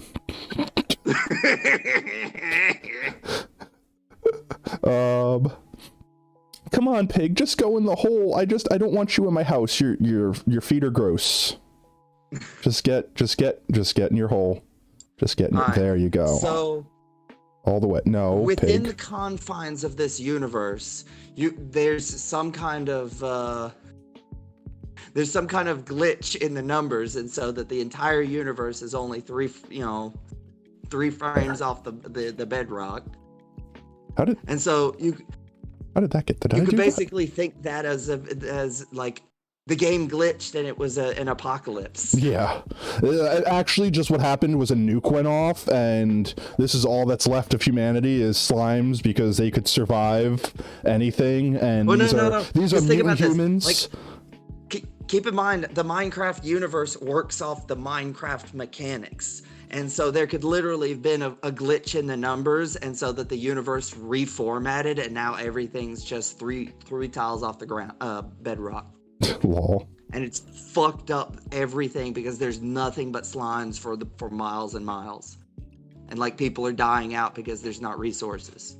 That's insane. I need to put stuff down. I'm way too full. Because anyone else living in the world has to eat. Yeah.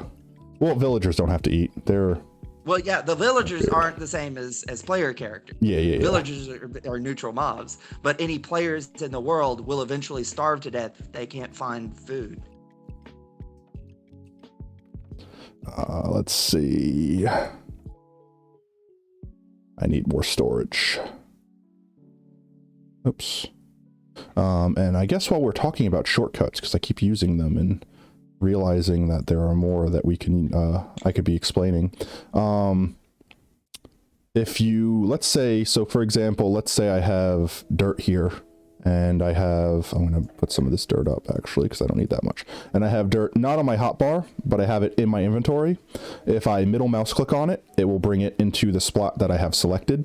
So like if I'm building and I have tons of dirt and I'm building a thing out of dirt or whatever, I can basically keep not having to pause, grab it, put it on my bar, and doing that over and over. I could just click. And if I'm building with multiple things like cobblestone, I can keep switching back and forth by middle mouse clicking and hovering over whichever one I want.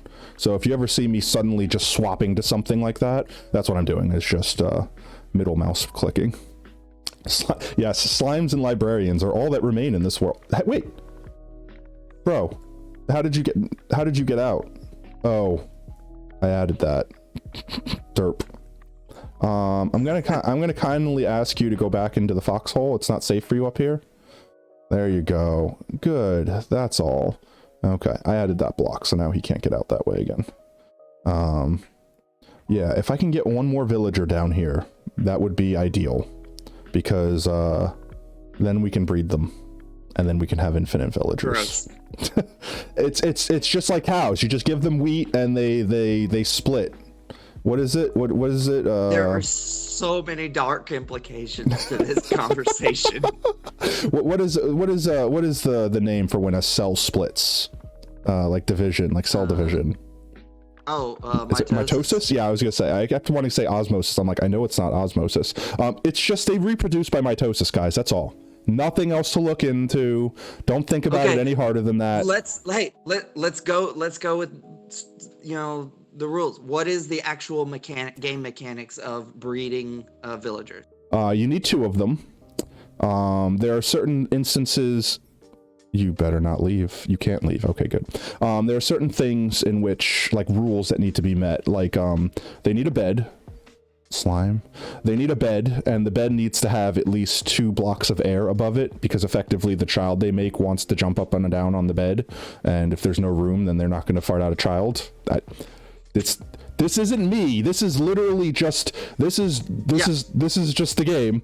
If there's not room for a child to jump up and down on the bed, then they won't consider it a bed valid for mitosis. So you do need two villagers to produce a third. You need two villagers and you need enough beds, because effectively each villager will claim a bed, like this asshole's trying to do right now while I'm trying to sleep. And for example, if there's only two beds and two villagers, even if they have the food to breed, they won't, because there's not a third bed for the child. The child. So you need X amount of beds per would-be villager. The next thing besides the headspace and the bed space is no villagers can have died within like a radius of the villager, because then they're sad and they don't get it on, like literally. Aside from that, they only reproduce via mitosis. That's what we're going with. No. Totally. So during certain times of the day, biological standpoint, they reproduce through sexual reproduction, but their ability to reproduce is dependent on their environmental conditions. Yes. They need a certain time of the day too. So effectively, there's like breeding hours, if you want to call it that. And like, for example, at night they want to sleep, they don't want to do anything else, and during the day they want to work, and at certain hours during the day there's like a pause. Can you add your yellow bed so you don't gotta fuck on your lunch break? I honestly forgot I had it. I'm sorry, you gotta breed on your lunch break. There, you can. He still wants this one though. I'm sure he does. We'll just put them both over here. Oh, they're different beds? This is the one that I got like when we first started the series, and I like grabbed a random, like the first bed in the first house that I saw, and then we went to that other village and it got night. I just grabbed another random bed, but I kept it on me, and when I came back I forgot that I had picked this one up, and USS Ghost Boat in chat mentioned, can I add my yellow bed so I don't have to keep slapping them out of bed? And I'm like, yeah, that makes sense. Why didn't I think of that?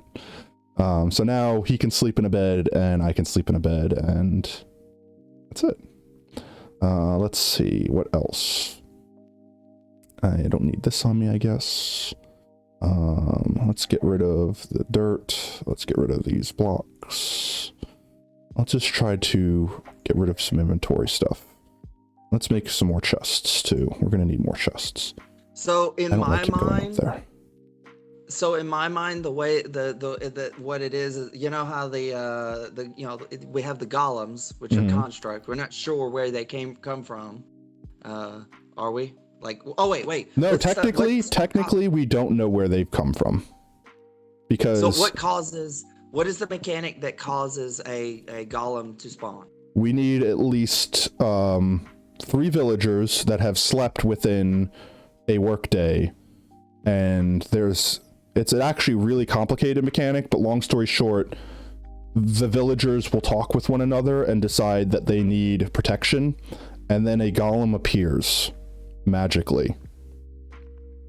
They don't construct them. In fact, I think in the lore no, like seriously, like the villagers just be like, hey, it would be really nice if we had a golem, and then suddenly a golem is there. Like, I think in the actual lore of Minecraft, because there's actually like a book that has like the mobberary or whatever, it's like the bestiary for D&D, except for Minecraft. Yeah. And like in the Minecraft bestiary, they effectively say that like the villagers had nothing to do with creating the golems. They were from like an ancient race. They just appeared and they happened to be friendly and protecting them. Yeah, I think that it's literally supposed to be like a semi-reference to things. Like they've tweeted that it was a Ghibli reference like way back when, the Rose thing. They've also said that the villages are absolutely meant to be Jewish. I'm not gonna comment on the schnoz. All the details of why that's funny, but the golems are appropriate because that is a golem lore. I didn't say it. But the goblins are basically like Hebrew magic. Lol.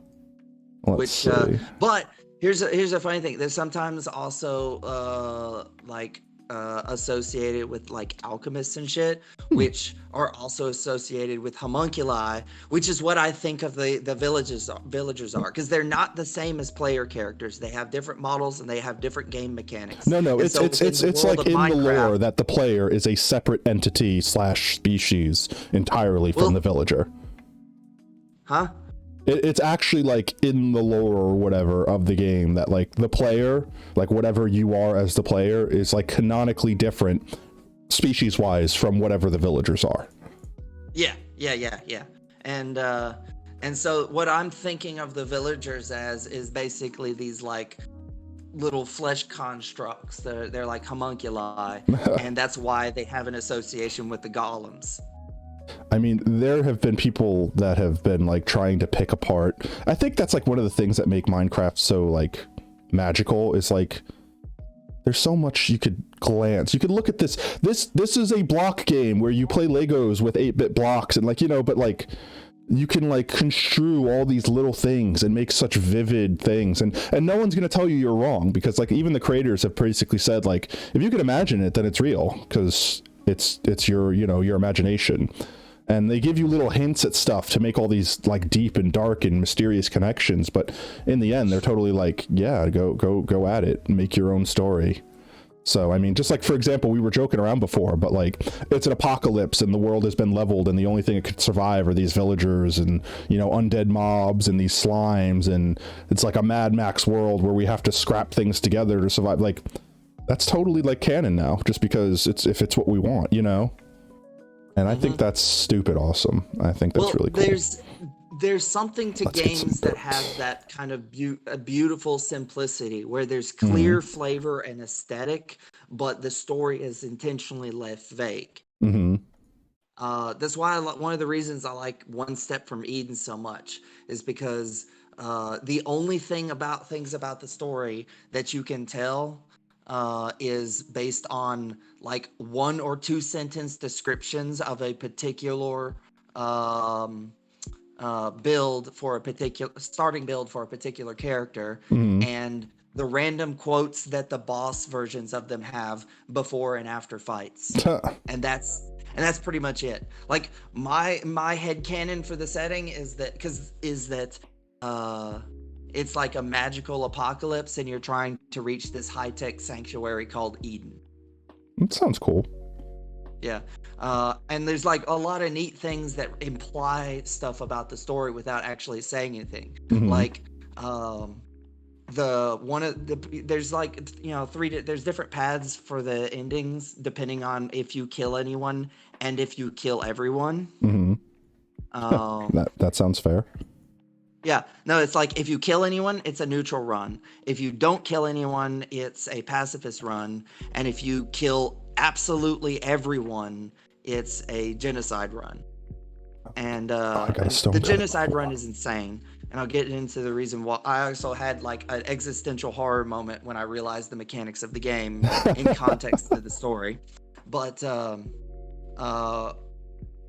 of the neat things is that one of the bosses is called Terrible, only like Terra in front of it instead of Terra. And the character appears to be like an alternate version of of Terra, one of the actual player characters. Now, if you're playing, say, main character Lass, Terra is just one of the bosses, and she'll be like, if you let her live, she'll be like surprised that you let her live. No, I screwed that up. I did it sideways. Oh no, what happened? I yeeted our lava into obsidian. Oh no. I need to go back and get that other one. I need this cobblestone generator. Yeah. Why was I was like, oh, I'm gonna be so smart, I don't need to worry about doing this, and I'm like, dumbass puts the stairs sideways. I needed to do it so that the water can't leave and the lava can go here. Okay, well, time to go on a mission, chat. Let's go grab the other lava bucket. Luckily, there's one left. But now, You know what I just thought about? I also need to make an actual entrance into this place now that I covered up the original. I will take these apples because they're food that I can stack. And I haven't finished the farm yet because I'm OCD and keep getting distracted. Let's see. Best way to get in here. Well, I can get out by doing this. So I think that would be the best way to leave whenever I want. So let's say we make a quick way in by just dropping in. That would probably be best. This way we can get in quick in case there's slimes on our tail. And then nothing else Anyway, will long hopefully story get in. short, Yeah, go ahead.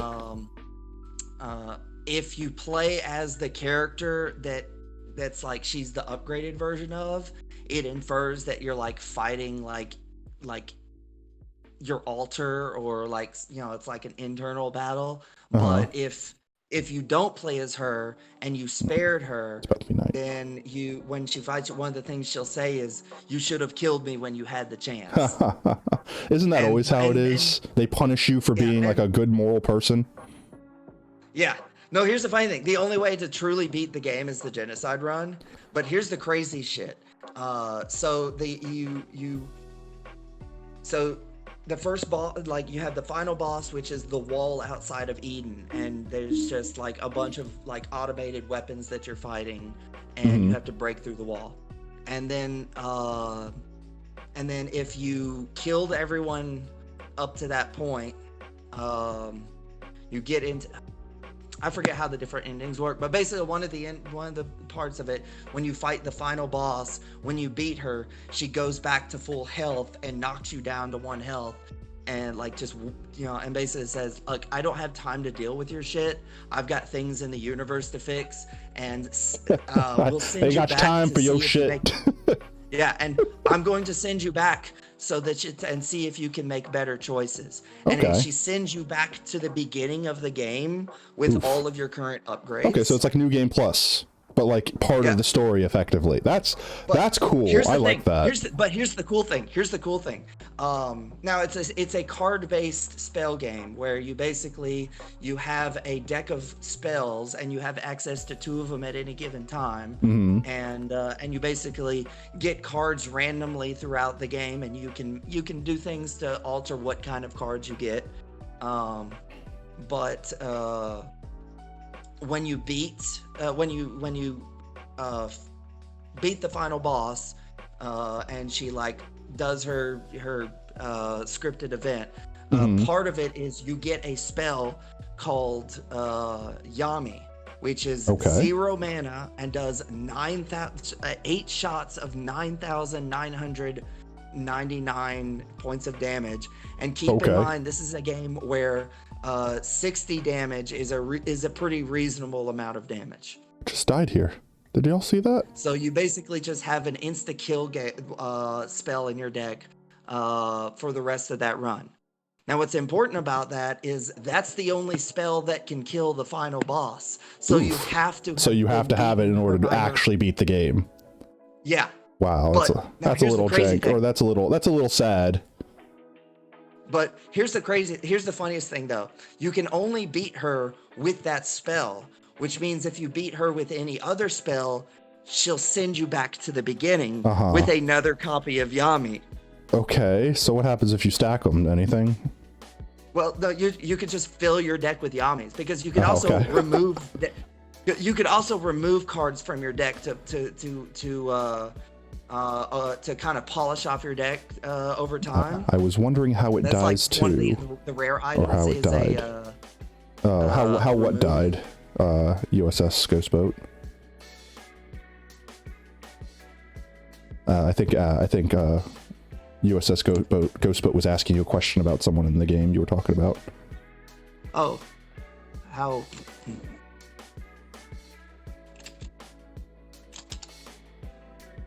Oh, okay. No, he was talking about the slime that mysteriously poofed. Never mind. Yeah, I don't know. I turned over and I saw death particles, but there was no like iron golem in the area. He just decided he didn't want to be alive anymore. But anyway, theoretically, you could keep playing through the game and keep making your character stronger and stronger and getting more and more copies of Yami and just have it being able to spam insta-kill shots. Okay, our villager decided that he didn't want to be a librarian or a butcher. He instead What did he become? wants to be a mason. I think he's just... Is it because of that saw thing? Yeah, I think he's just trying different things to see what he likes. That's okay, fam. We'll get you a friend so you can, you know... Well, it's a very unstable economy. You can never be certain right now. Right? Oh, I gotta not lose this lava. Oh, if I lose this lava, it'll be a problem. Okay, stay there. Pick you up. I gotta move this back, because there's no fucking way I'm digging up this obsidian now. That, and it's okay. Like, we didn't waste the lava. We'll totally use this obsidian later when we get diamond picks, so we could build, like, another portal. But yeah, it's not like we need it now. Yeah, like, we don't need it right now, but if I do need that right now, so if I lose that, then that's bad. So let's see.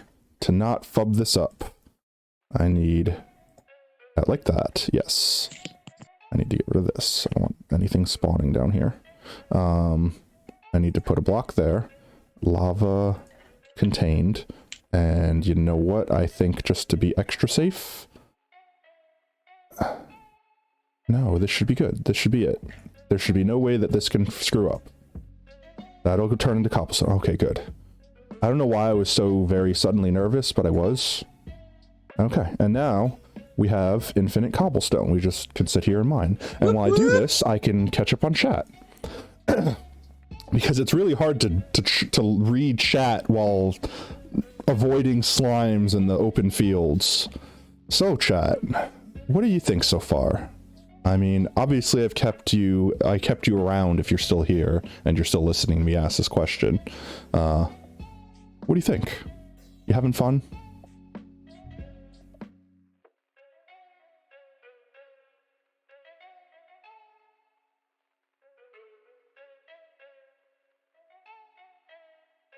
All my cobble keeps going in. Sweet. Ghost Boat likes it. Spike.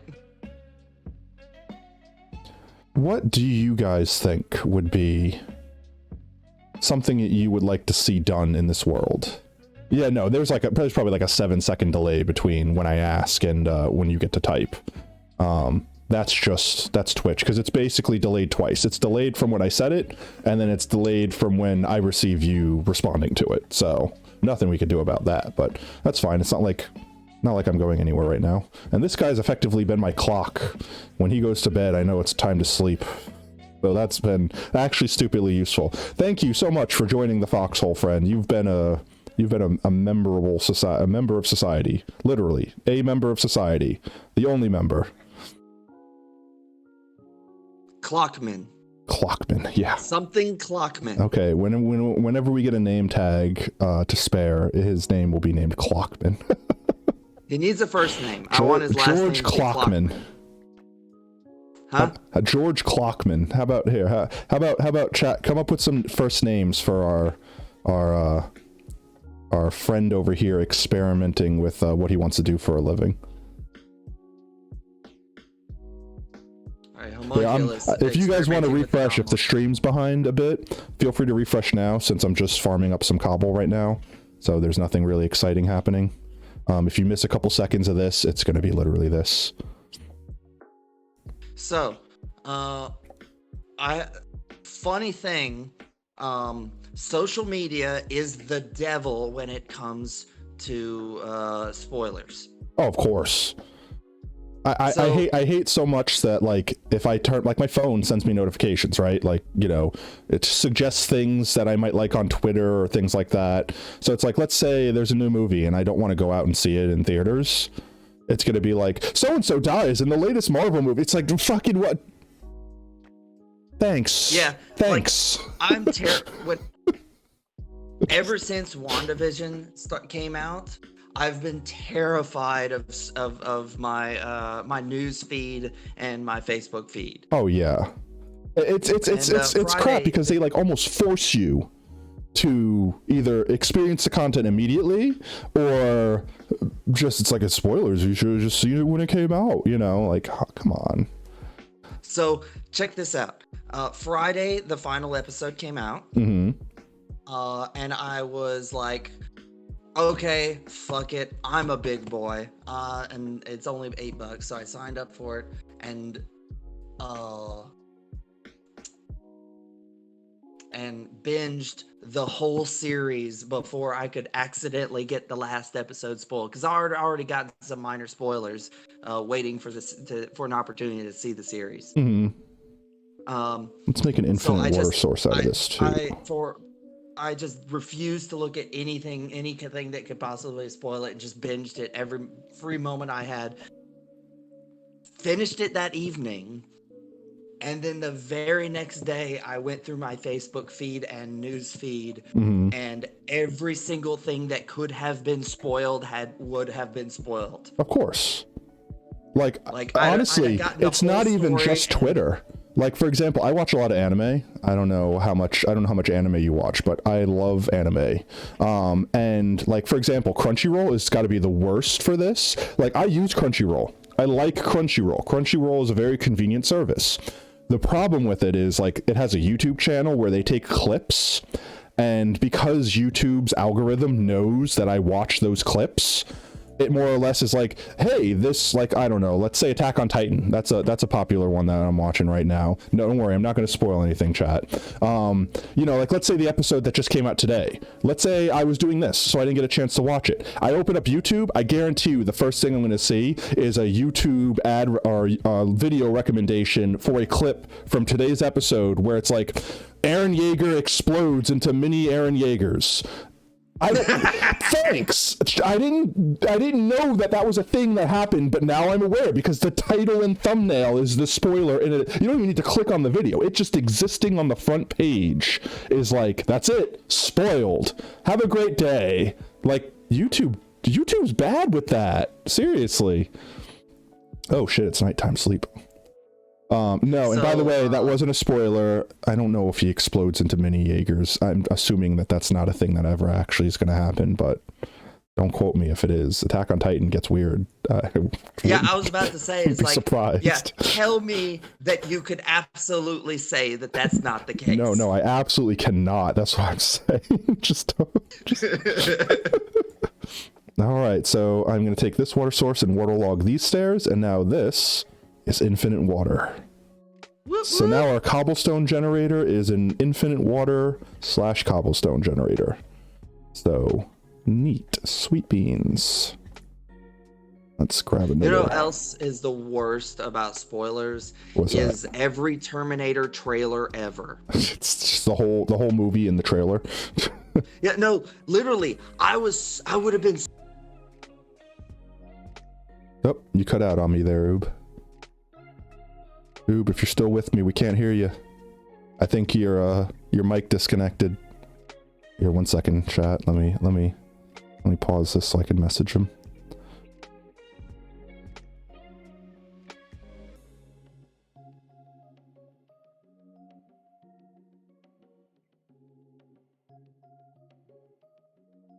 Oh, no, actually, it might be me. I think my Discord froze. 1 second. Let me restart my Discord. Oob, if you could still hear me on stream, I need to recall you. Give me just 1 second. Why did Discord freeze? It's such a weird thing. This music is chill, though. I like this music. Shout out to Stream Beats. Harris Helter, I think I'm saying his name right, made all this music, or not him personally, but he paid to have it made so that people like me can just chill and vibe to it and not have to worry about DMCA and takedown and copyright and all that crap. So, man's a hero.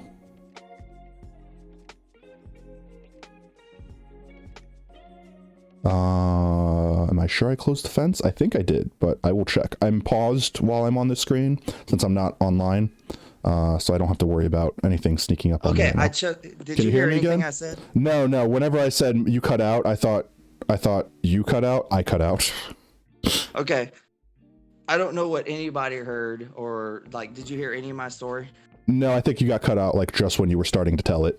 I finished my rant Okay. about spoilers on YouTube, and then you were like, and then that was it. Okay. Well, I got to practice right. Yeah, Okay. yeah, right. So, Yes, we're closed. We're good. There we go. okay. So in the first Terminator movie, Arnold Schwarzenegger is the bad guy. Yeah. All right. Now, and then they had the good human that was her protector. Mm-hmm. Well, in the second one, you know, the opening narration says that another Terminator was sent to kill, a second Terminator was sent to kill her. Yeah. And like before, a lone guardian was sent to protect her. Mm-hmm. And then you have Arnold Schwarzenegger's character show up and be all badass and scary and an unstoppable killing machine. Of course. And then you have as he do.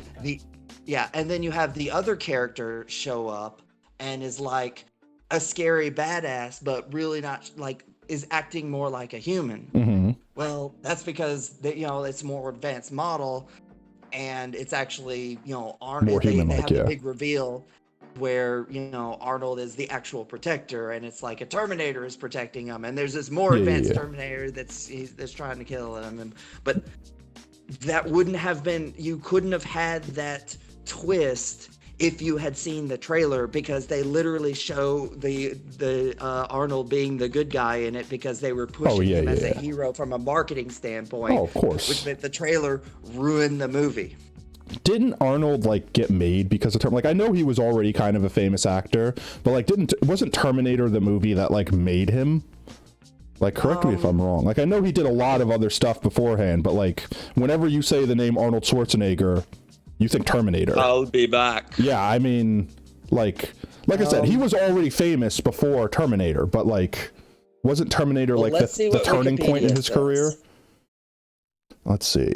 Maybe I can make some music so you can use. Spike, if you want to make music for me to have on in the background, or heck, even scene transitions or alerts, I love your stuff. So I would love, in fact, if you ever want to be a guest on the show, like on Tuesdays or Thursdays, or if I change those in the future to different days when Oob's not around, then I would love to discuss things like that with you. Let's see. I feel that's what really centered him in his position. Yeah, cemented. Yeah, no, that's what I thought. Like, he was already an expensive actor to begin with at that point, but like, yeah, but I thought that's what like was the turning point that kicked him off. No, okay, you're right. That could have been it. Yeah, that's when that was his huge I always forget breakthrough. about Conan. And I mean, I don't know how, because as soon as you say Conan, it's like iconic Schwarzenegger, you know. But after that, it was definitely the Terminator. But it's like, you know what? I think Conan is what got him famous, but Terminator is what made him, if that makes sense. Well, here's the thing. Conan made his career, but Terminator is the thing that he became the most known for. Because Terminator was as great as Conan is, it is not the powerhouse franchise that Terminator is. No, that's what I mean. Am I out of wood already? All right, I gotta go get more wood. Anyway, every single other Terminator film, as if to just, well, we did it every other time, let's ruin it every interesting thing that happened in Genesis was in the trailer. Yeah. But I mean, there's a lot of movies that ended up doing that. And it was almost like a sapling. I'll get you in a second. Don't let me forget that sapling. I feel like that's that was like a trope for a while, where it's like, if you're, and I mean, I'm not saying that Terminator was a bad movie. Actually, I thought it was a really good movie. But like, there were a lot of bad movies where it's like, let's just put all of the best parts in the trailer so people think the whole movie is just hype and fire. And then you watch it and you're like, okay, so I watched this to see the context of the trailer, and that was it. I feel like that was a trend for a little while. Yeah, well, if you're talking about recently, that's probably because that was literally the joke about the Genesis trailer was that, well, I don't have to watch the movie. I saw the trailer. But, oh my god, these slimes are getting chunkier.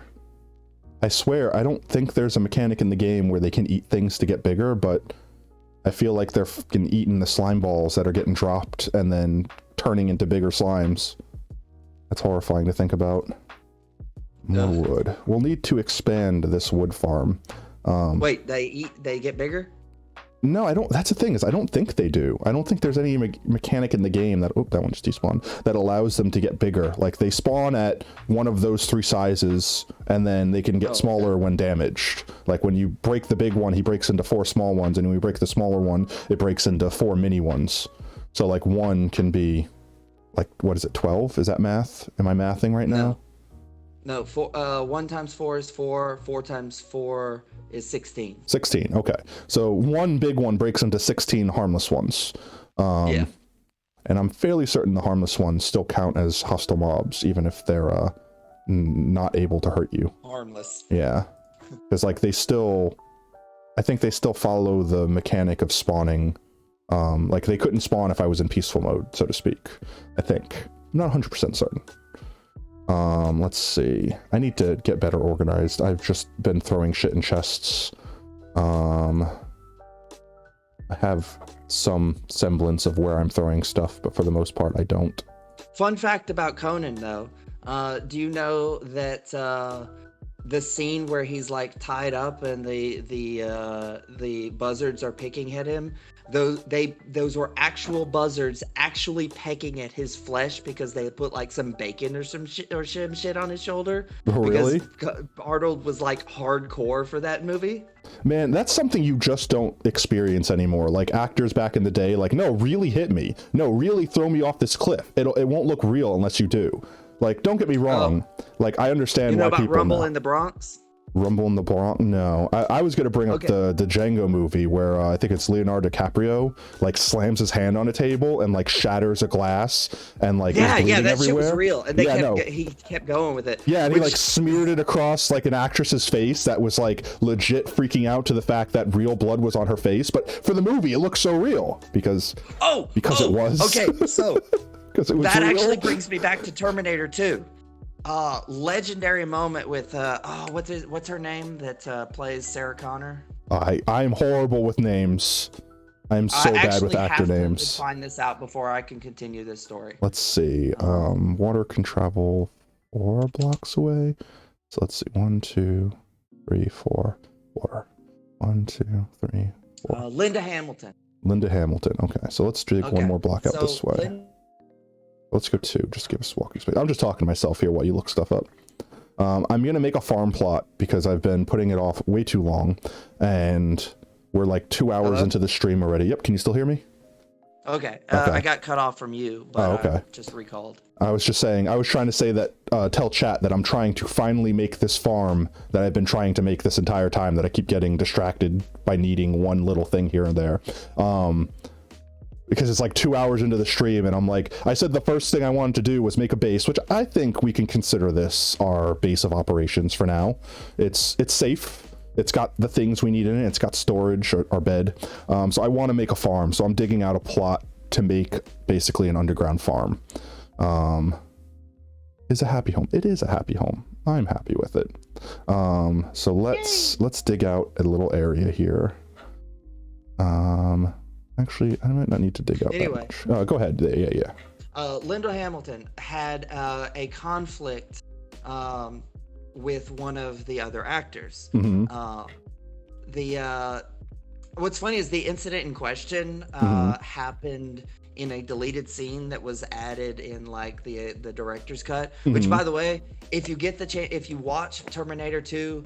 Absolutely watch the director's cut because there were so many. This is one of my nitpicker things where there were so many little details that were cut out from the director's cut that made a huge difference in the tone and the story of the movie.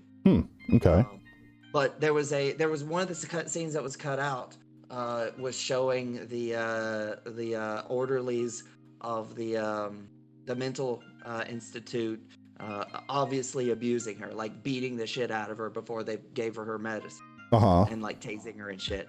Well, one of the hits, like it was like a kick to the gut or a hit with a baton, was a real hit, and like really like fucking like, you know, like knock the wind out of her. Shit. Yeah.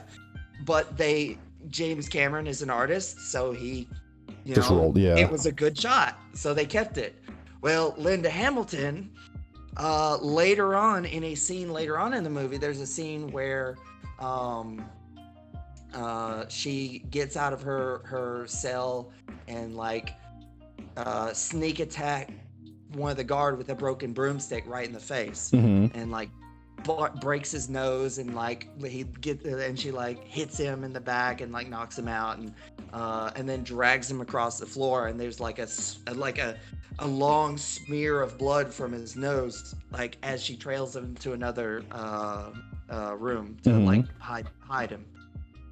Well, the strike to the face was real, and the blood smeared across the ground was real. Ooh, that's always like the worst. And to everyone watching, it's just like, wow, look at these effects. They're so real. And that's it.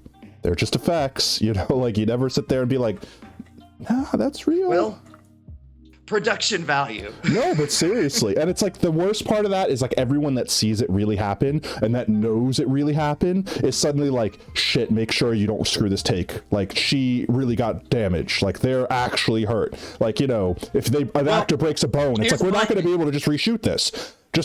They're going to suck it up. They're sucking it up. All right, they're sucking it up. Quick, do everything we can. There's a lot of Keto side, welcome back. Where shit happens by accident that they keep in the movie on purpose because it's just really good production value. Oh yeah, and I mean, as long as the actors, like for example, it's like if an actor fell and broke their leg, but they're like, I'm sucking it up, I'm finishing the scene, like everyone else is like, all right, they're choosing to suck it up and finish the scene, just let them do it. And that brings me back to Rumble in the Bronx. So Rumble in the Bronx was one of the more famous early Jackie Chan movies. And anyone that knows Jackie Chan knows that he does all of his own stunts. He will not let someone else do something for a shot that he wouldn't do himself. Yeah, no. He's Jackie Chan is just he's an amazing person. He is an international treasure. Yeah, no. But oh, that's cool. I like your garden shelf. My impromptu. Wait, you're growing potatoes, right? I'm growing potatoes. So you've got like so how are you watering them? I have this stair block here. It's actually like, see how this is a waterlock stair? It's basically making an L shape to contain the water against the dirt here. So it's basically a one block that on the other side of this, in this block, is water. So that I don't have to have water leaking out, and I can also reach both sides of the farm. Wait, where's the water? I'm not sure I understand the mechanics. In this block, like in this stair, this is a stair. This isn't a full block. Like if I break this, you'll see that it's a stair, and it's basically holding the water in. And then, since the water can't get out, it's just going to hydrate this land here, but at the same time, it's not taking up. So there's water inside the stair. Yeah. It's a waterlogged block. So effectively, there are certain blocks in the game that could be waterlogged, and effectively that means water can stay in the same square as the block, but it still counts as both the block and the water. So the open end, the water can flow out of. Effectively. Which means it's flowing into the garden. Exactly. Oh, okay. That's cool. And I figure we can make another plot like this, mirroring it, and have like wheat, and then another one, it could be carrots, whatever. Like we could grow everything. Yeah, I love your underground hydroponics you've got in your post-apocalyptic setting. It totally fits. It does. We gotta build a better pen for the meat. For our lovely farm animals. Thank you, Keto Slide. You didn't miss too much. Most of the time was me getting distracted from doing this thing that if you joined the stream, I think you were in like right at the beginning, and you saw you followed pretty much when I was explaining what I wanted to do. Well, guess what? I pretty much only got that far while you've been gone, so don't worry, you didn't miss much.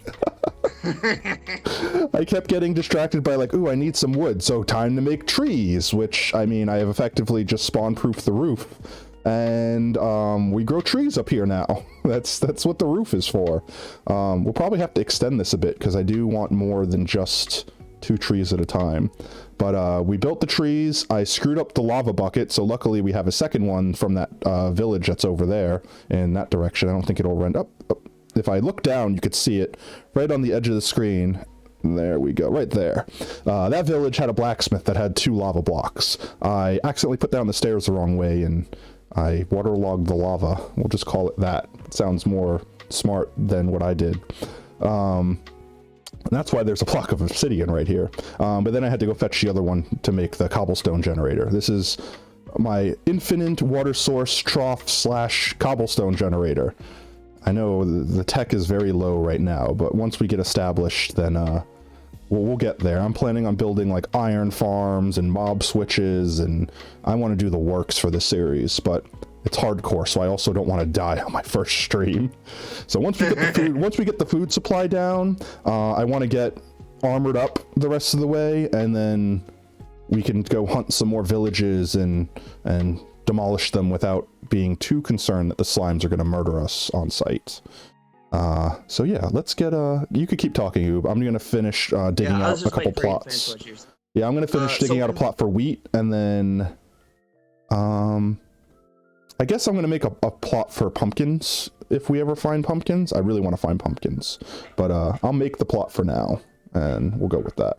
But go ahead. What were you saying? Yeah. In Rumble in the Bronx, there's a scene where he jumps from like a bridge or dock to a boat, and it's a considerable distance, and he broke his ankle doing it. Yeah. But they weren't finished filming, and so he filmed the remaining scenes with a walking cast that was done up to look like a sneaker, and you can if you pause it and look real close, you can tell that the shoe. Oh is yeah, like, yeah. I think I know the scene you're talking about. Yeah. But I mean, Jackie Chan was just insane like that. Like, he just did shit like that. Like, honestly, like, I know special effects and stuff these days has allowed people to be a lot safer, and I don't want people to I don't want people to risk their lives. Like, there were stunt scenes where people dived out of real planes and like jumped to other planes and stuff like that, and like effectively it's like, hey, how much money do I need to pay you to do this thing? And the guy's like, oh, I don't know, like $500,000. And the producer's like, done. Jump from the plane, crazy man. And it's like, that's it. The guy signed up for it. He knew what he was getting into. And it's like, he knew he could die. But like, you know, and then you watch like, and when you watch the movie, you're just like, oh, obviously everyone's safe. They're doing everything. No one could really die, you know? And then it's like, you watch like the after credits or like the behind the scenes, and they're like, my ass almost died. You're just like, that was real. Hey, do you know what She-Hulk does for a living in the comics? Besides yeet everything out of existence? Well, no, she's a superhero, but she still has to make money. So, and unlike Hulk, She-Hulk is permanently stuck in her Hulk form. Huh, I actually didn't know that. So she's like 8 feet tall and has just like super muscular, like Olympian woman build. Wow, that's kind of like, crazy. She's just sized up and has like super strength, and she's green, but otherwise she's pretty normal. I thought of something cool we could do with this. She got a job as a stunt actor where they give her like scaled up sets and vehicles, and she can just wreck as hard as they could possibly do because she can survive pretty much anything. That's awesome. I got a cool idea that, I mean, it's totally just for cosmetics, but I want my dirt plants to look pretty. So I'm gonna pull this up, or partially pull it up for a second while I'm not gonna tell you what I'm doing, chat, or you can wait and you'll see when it happens. It'll be pretty. Yes, that is the way I want it to look. Okay. Oh, speaking of Jackie Chan, fun fact: do you know what the only reason the Jackie Chan cartoon happened was? Because it was an opportunity for Jackie Chan to do things in on screen that he could never do in real life, like running down the pyramids of Giza. Oh yeah. All this crazy shit. Yeah. That just he would like to do as a character, but was getting on, and some of them were also like not really viable to do in real life. Of course. Totally, and it's a way for him to do his own stunts completely safely. Do I actually need both of those waters? Yeah, because the dirt's not connected. I don't think it'll travel across the blocks unless they are. That, and the water can only travel 4 blocks away from its source, so some of these blocks in the corner might not actually get got. 1, 2, 3, 4. But let's actually, wait a minute. I didn't put the water here yet. Actually, I might not need the water. That source might actually be fueling this one. Huh, I thought the dirt had to be connected. That's actually interesting. Neat. It's Wi-Fi, guys. It's Wi-Fi water. It's smart water. This is the future. It's just the apocalypse, okay? That's all. Oh, I know why I did it. It wasn't that I mean, I actually didn't know that this would happen, but I do need a light source, which means I need to still have a block of actual something to put light on. So I guess let's mirror it on this side and put it over here. But we don't need water, so that's neat. But I physically cannot place... Okay, that's where the light dies. Like, I can't place grass. I can't place the seeds here. I can place it here because, let's see. If I hit F3 and you guys look to the far left, under XYZ, you'll see client light 0 sky 6 block, which means this block would be 7, and technically above it would probably be 8 because it's on the same plane as that. So over here, it's 1 light level less. So effectively, like, it's making a pattern that's radiating out like X amount of blocks from that torch, and it's too dark, so I can't plant anything in the darkness.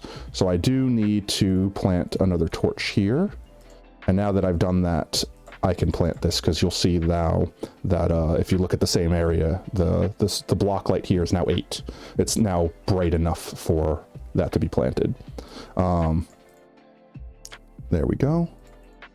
I think the last row is too far since I moved it. It's weird because it's not, for whatever reason, most everything in this game is a spherical radius. Water is actually just a cube radius. It's like 4 blocks on the same plane in every direction squared. So even though this block shouldn't be 1, 2, 3, 4, and then 1, 2, 3, 4, this block should be just barely on the corner of being hydrated. And if it isn't, we'll just do the same thing that we did over there here, and it'll be done. But yeah, see, this block got hydrated, so that one will be hydrated too. What were you saying, Oob? I do not remember. That's fine. I forget everything that I say half the time too. That's why we're only just now finishing this farm. But we have potatoes, so let's cook some perturters. The next batch of wood I get... Potatoes? Baked potatoes. Yeah, baked potatoes. They're like the same saturation / fullness as bread, but you just get more than bread. So every 2 pieces of wood can cook 3 of these. Well, potatoes are extremely hardy and would definitely fare better in an apocalyptic setting. They're magical. They're not actually immune to... Oh shit, it's night. Okay, well, you know what, actually? Let's go out, and I need some string. And I can make leashes and stuff. So let's sleep. That saw thing terrifies me every time you hop around it. It's technically too tall for me to get onto it. Because someone actually made a mod that standing on the saw blade hurts you. That's it. That's the whole mod. It hurts you. That's the whole mod. Which means you could set traps. Yeah, I guess. But I mean, like, it was just they were offended that you could just leave it on the ground and walk over it and it didn't do anything. I'm offended as well. I think it's technically, like, I know it looks like a saw blade because of like those alternating textures back and forth, but I think they only did that so it really looks like it's spinning, because it's supposed to be a stone cutter. So realistically, it's like a smooth, like, you know, it's not like teethed. Is teeth the word? Teeth. Teethed. Yeah. To have teeth. Teeth. To be teethed is to have teeth. Oh, tooth. Tooth. If you want to use it as a verb, I'm pretty sure it'd be tooth, like sawtooth. Tooth. So it doesn't have tooth. Ghost Boat says tooth. Oh my god. He's gone. Creeper in the window. My god. Oh god. Okay, I just saw it on the stream. Well, we have our first Enderman, and he's gone. There's a lot of creepers out there, and he's just wigging out in the day. I do not want to deal... Whoa, what the hell was that? What is going on?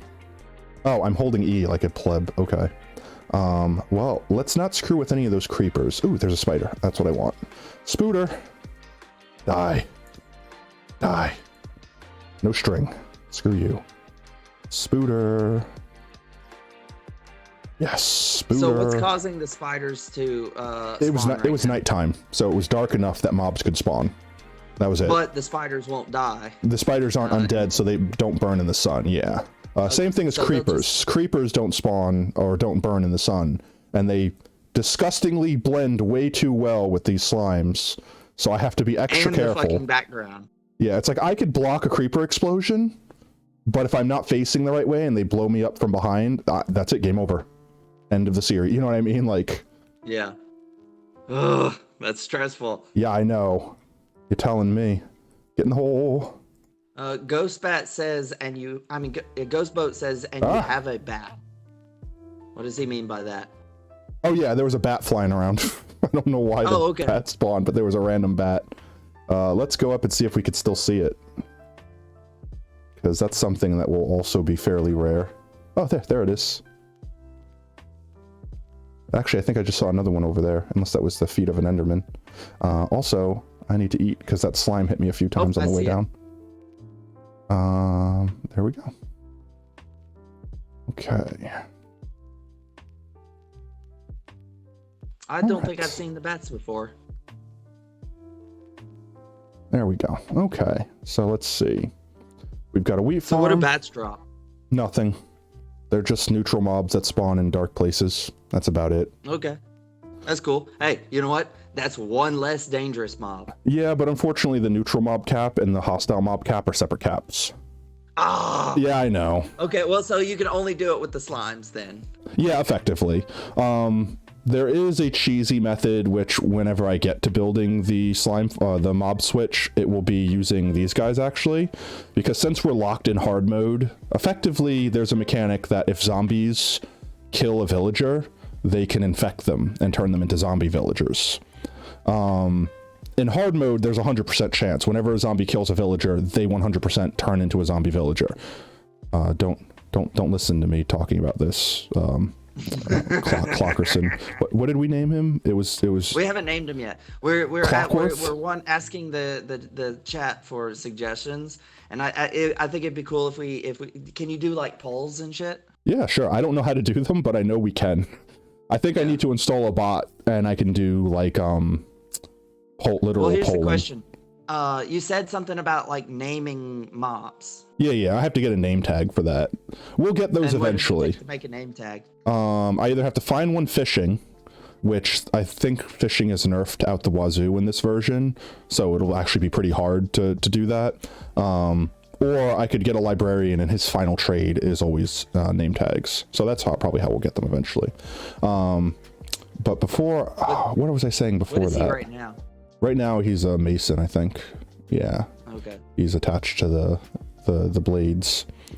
I forgot what I was saying. I was about to say something. I don't remember what it was. Oh well, I'll probably remember. Or I won't. It's definitely one or the other. Let's see. Let's put stuff up. What were we talking about a second ago? I literally just just completely lost whatever I was thinking about. What were we talking about? I know that you talked about zombie villager. Oh yeah, zombie villager. So effectively the mob switch. So remember how I told you there's like a hostile mob count and then there's a neutral mob count. Also, if you name tag something, so like let's say we have a zombie up there and we name tag him, he'll be taken off of the hostile mob count because now he's like a tagged mob. He's like a pet, effectively. So he's no longer considered a natural hostile mob. There's a unique mechanic where when these guys get killed by zombies, they turn into zombie villagers. If you're on normal difficulty, I think there's like a 50% chance, and I think on easy, or easy's like 25 or 0. I don't know. It's like hard mode's 100%. That's all we have to worry about because we're locked in hard mode. We can't do anything else. There's a unique mechanic where if I trade with him, because the game doesn't want to lose a villager that I potentially, is important, becoming zombified, when he dies, even though he'll be a zombie villager, he'll count towards the hostile mob cap, but he won't be able to despawn because he's effectively a special enemy, because he's got like special data. Because if I cure him, which you can cure zombified villagers, if I cure him, he'll revert back to the villager with all of his normal traits. So because the game is like saving that data, it won't let him despawn, which means if I can get 70 zombified villagers in an area in the spawn chunks, it'll effectively take up the hostile mob cap, and when I leave, they won't despawn. So, well, that's awesome. Yeah. So all the more reason to get another villager down here. Yeah, it's hard to do because I have to build some fancy mechanism to corral all these guys in a very, very, very specific spot, while not being murdered by slimes. So if you force another villager into the foxhole, will they take one of the available roles that you have down here? Yes, they will either bind to the lectern, the smoker, and since this guy's claimed this, they won't bind to that because it's effectively targeted. So there's 2 more roles available right now. Effectively, yeah. In fact, if I can just remove the other beds in the village, like maybe I'll go out there and steal all the beds, they'll want to come down here? Yeah, they'll want to come to my bed. They'll try to pathfind to get to me. And the only thing that I have to do is basically at night make sure that slimes and mobs don't come in, but all the villagers run into my foxhole. You know what I mean? He who controls the beds controls the means of production. So I would like to get as many villagers down here as possible, but I really only need 1 more, and then we can breed them. But so if you get 1 more down here, he's got 2 roles he could pick from. Yeah, but I mean, we could honestly. We got a 50% chance of getting a librarian. Yeah, but I mean, at the same time, like, see, he's a mason. You're fired. Now he's a butcher because I removed his block, and then I could just literally. No, don't break it. Don't break... Oh. I could put him. I mean, I could make him a mason again. I just thought it'd be cool to just see let it happen on their own. There you go. I forced him to revert, so I put him back to where he was. I told him it's okay. I wasn't telling him he couldn't be a mason. Where'd he go? Oh, there he is. Oh, okay. He's adventuring over there. He's checking out the fields.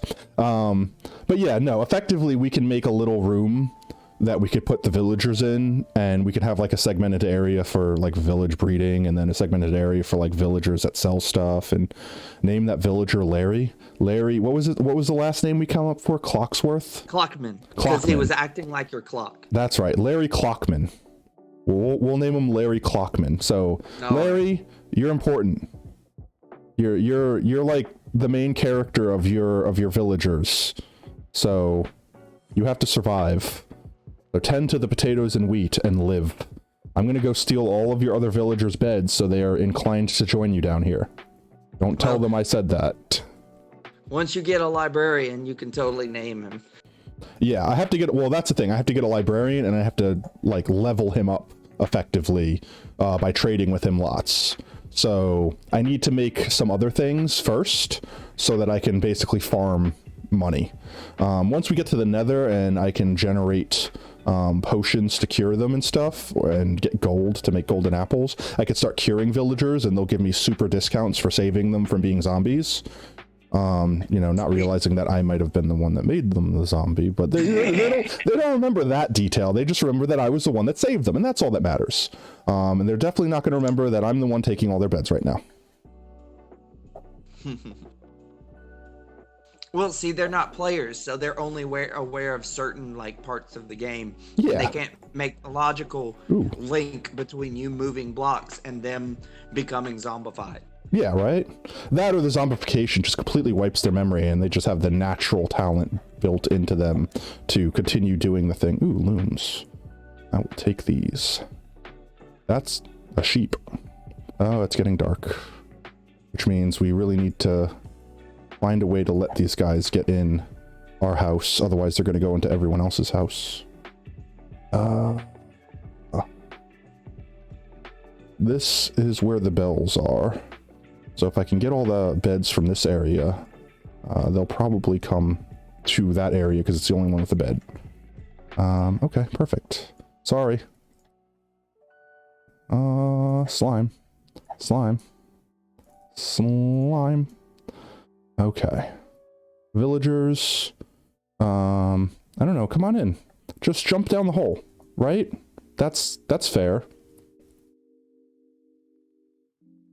Everyone go home. Yeah, go in. Yeah, it's working. Look at it go. All right, we did it. Oh, is that a bell? That is a bell. What does a bell do? It makes them panic and run into their homes. That's awesome. All right. Well, we got our villagers, boy. We got our villagers, boys. I think 2 more jumped down here, so we have 3. What's the hat mean? He was a farmer. He's going to lose his job. Both of them were farmers. They're going to lose their jobs because they can't get to their composters. But I mean, I could bring their composters down here. I don't think... Yeah, what if he wants to be your farmer? Well, then he's going to steal my potatoes. But honestly, then don't let him be a if he farmer. does that, like, okay, so here's the thing. They have inventories. Like, they have their own inventories mechanically. It's just we can't access them or do anything. So, like, for example, if he could, I don't think he can access them from the side. I think he has to be standing on top of them and, like, work down. But if he could access the potatoes, he would basically farm them and replant them when they're grown, like, automatically, just as his role. And when he has more potatoes than he can hold in his inventory, he'll go up to other people that have empty inventories and give them potatoes. Oh, God. And then effectively what that does is those 2 villagers, if they have a certain amount of potatoes, would then be inclined to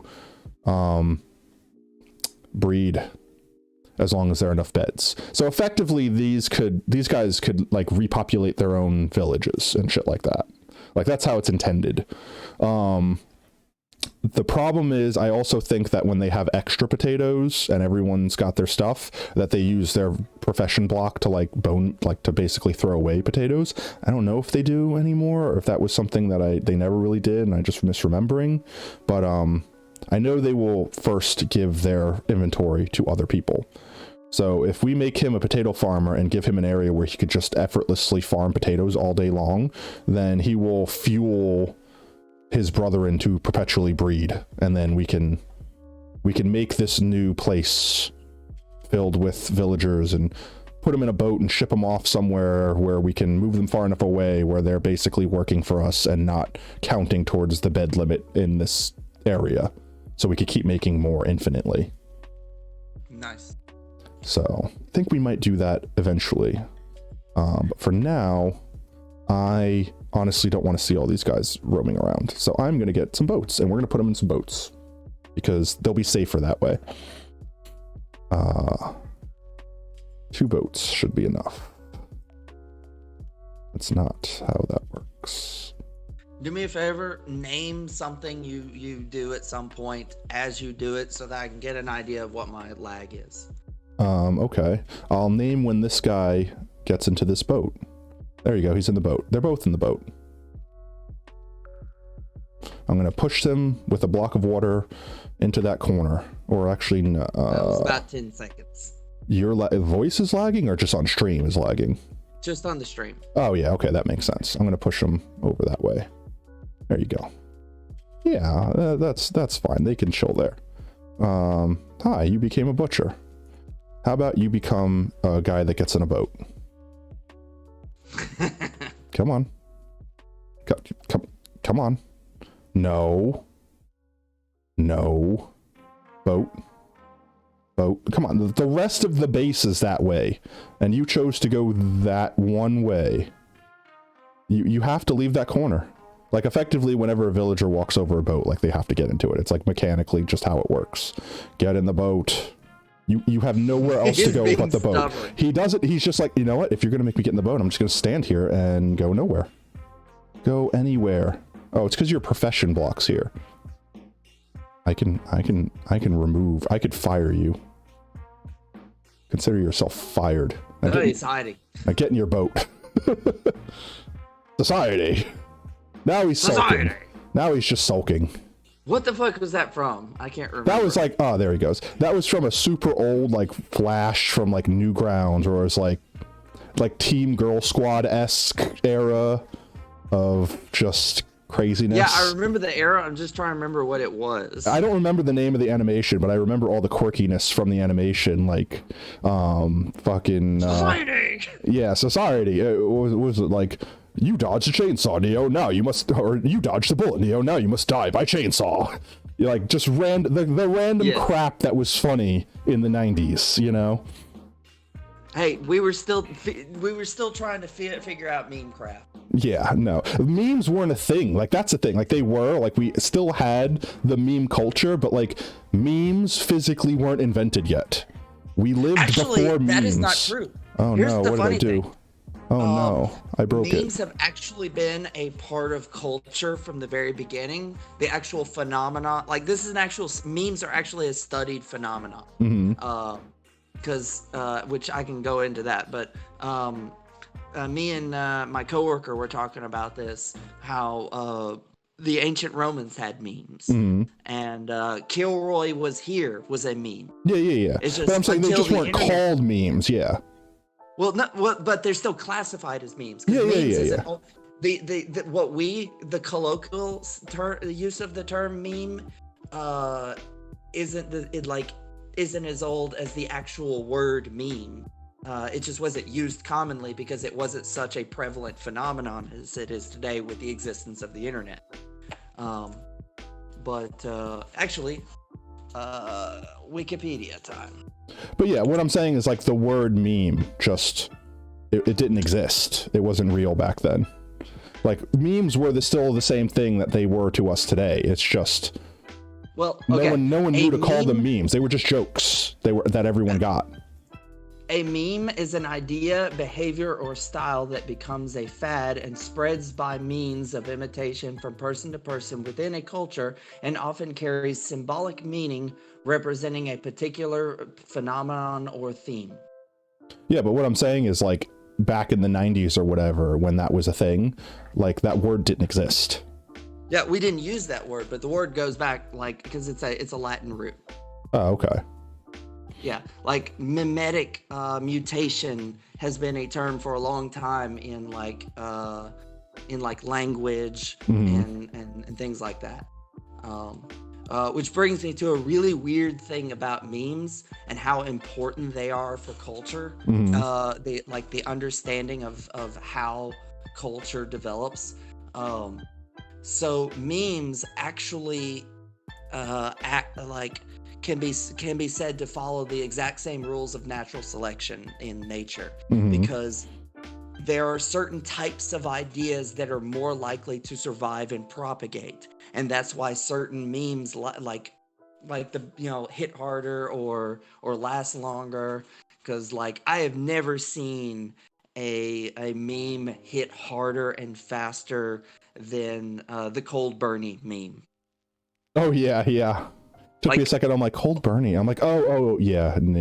I the other day I went through, when that happened, I was pretty much sharing every single Cold Bernie meme because I thought it was fucking hilarious. And so I went back to my through my Facebook feed, and then there's a point in which just for miles and miles of scrolls is nothing but Cold Bernie memes. Yeah. And then there's actual recognizable features, almost like genetic traits, that can be found in ideas, and you can almost classify ideas in a way kind of like a life form. It's really weird. I'm just digging this out for the purposes of having a pen to have these animals in so we could start breeding them. Yeah. No, never get in the boat. Yeah, I just saw that. I was about to make a comment. Oh boy. Let's see. If I put fences or trapdoors here, I'm fairly certain that the lava might burn them, but it'll look better.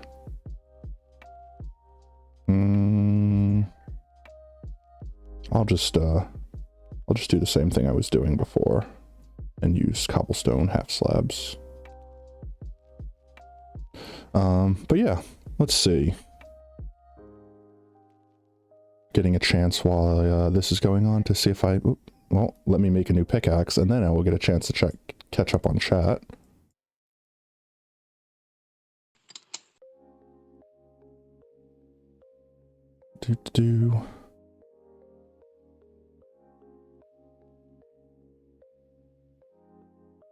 Let's see.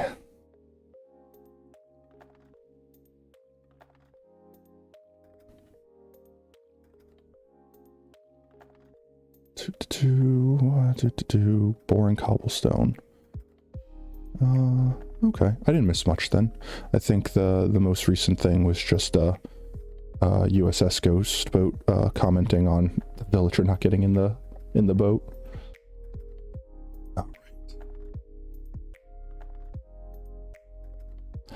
So let's see. I think we should go get some more iron and stuff. So let's see if we can go out and find another village and raid it. It's about to be night, so I should be able to sleep. There we go. Perfect timing. I'm gonna go briefly grab another energy drink in preparation for our raid. Alrighty then. I'm probably gonna take a bathroom break. All right. Let's see. What do you guys think? Think we should go raid another village? Find some more loot?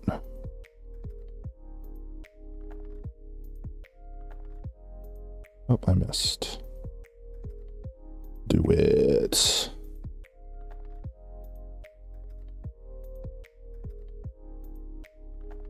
Huh, that was convenient. Ready then?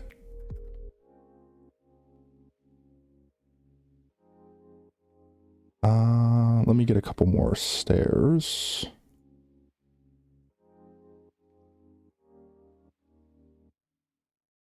And do something like this.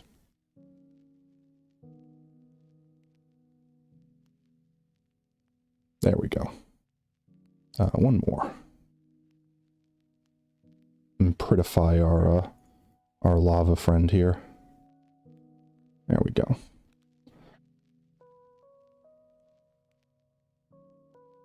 Let's get these cows bred. And by bread, I mean literal wheat, so that they can breed. And then, while they're growing over here, we can, go and grab some stuff from a new village.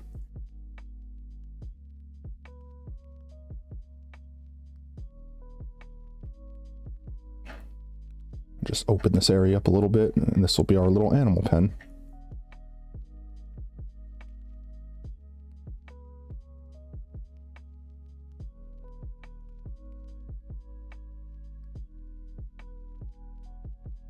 Cow, are you trying to get smacked by a shovel? Because you're trying really hard to walk in front of one.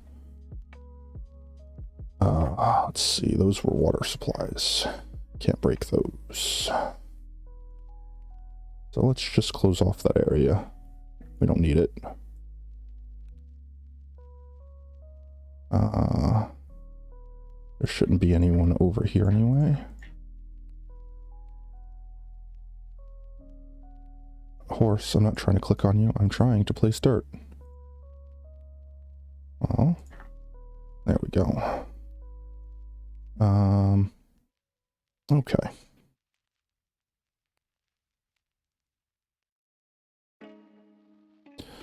Wheat and carrots.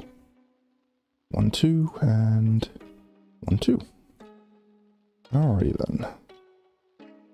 Let's feed everyone. Hey guys, food time. I know you've pretty much been in this hole all day. For multiple days.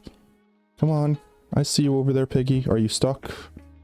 Are you stuck because that horse is being a tool and won't move? Yeah, he was doing that for me too.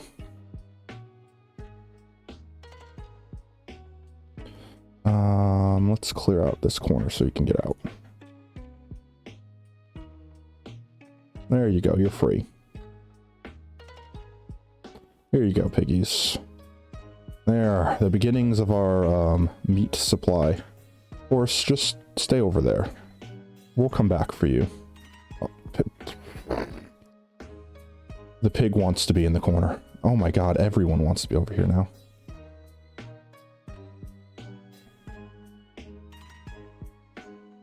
Okay, there. Alright.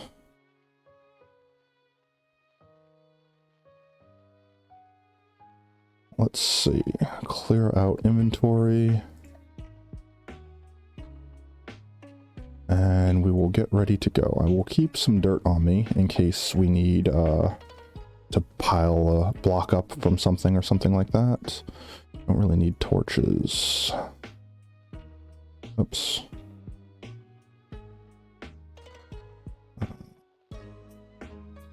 Don't need cobble. We can put this chest down here just for the sake of having it. We could put beds in it. Did I have more than one bed? I did. This could be the bed chest.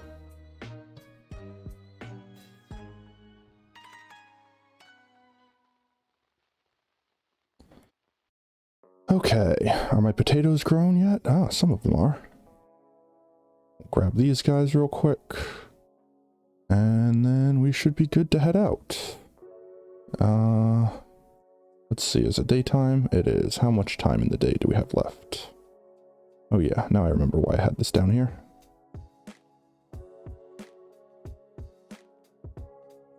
It was my way to get in and out of my house. A very bad way to get in and out of my house.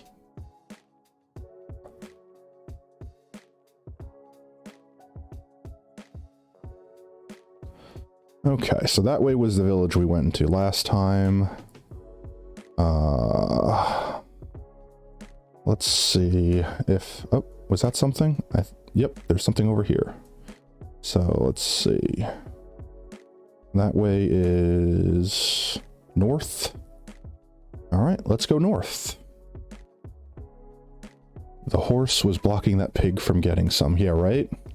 Man, that pig just wanted some, and the horse was like, chill in this corner and be my friend. Literal cock block. Get it? Blocks, because it's a block game. Ha ha ha ha ha. I'm so punny. Slimes everywhere. This looks like a pretty big village. Lots of flowers. Lots of flowers. I don't see any big fancy structures yet. Mostly looking for more blacksmiths. There's a well. Let's start here. Alright, what'd I miss? Nothing. I literally just decided to head north and raid this village, and we literally just got to the village, so I'm just... I can't see the village because the thing's lagging. That's fine. That means you haven't missed anything. I found some bread and some potatoes, and now some apples. I'm probably spoiling everything for you by a few seconds, but you will see soon enough. Let's see. We find their iron golem and murder it. Ooh. Lots of hay. Hay is good. And you know what? We're not coming back for these guys, so... I'm gonna reload the page, see if that helps. Yeah, sure. Oh, sorry, horse.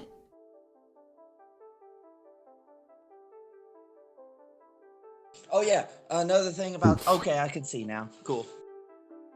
Kitty so cats. We're raiding a village right now? Yes. Village raid. And so you're basically just coming here for supplies and then you're going to run back to town, or you find another village, or what? Yeah, pretty much. We're coming here, grabbing everything they have to offer, and then going back to our home base. And effectively, we'll keep... Ooh, emeralds. That's nice.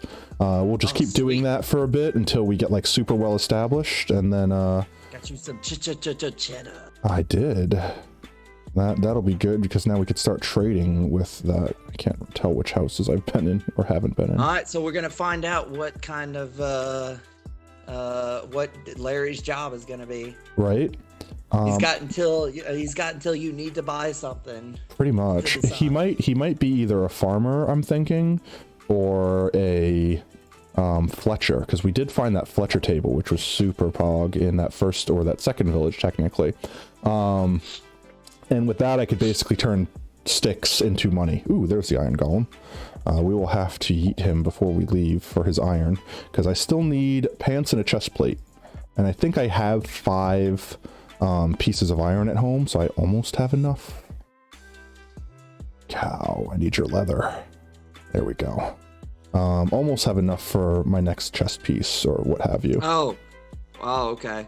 Well, I had to stop myself from spoiling WandaVision because I wanted to make a reference that was really fucking dark, but I don't want to spoil. Yeah. Please no spoilers, especially after we went off the whole rant and tirade before about spoilers and shit. By the way, I have Disney Plus now, so if you want to binge anything with me, I love binging series and like just sitting there and like, you know, super analyzing shit. Yeah, sure. I wouldn't be against it. I think Leo recently got Disney Plus, or maybe he didn't. Maybe it was like his friend that got it and he was talking about it. Because Mandalorian's on Disney Plus too, right? Or I have to sleep. Yeah. Yeah, because I think he started watching that recently, which is another good series that people have been telling me I definitely need to see.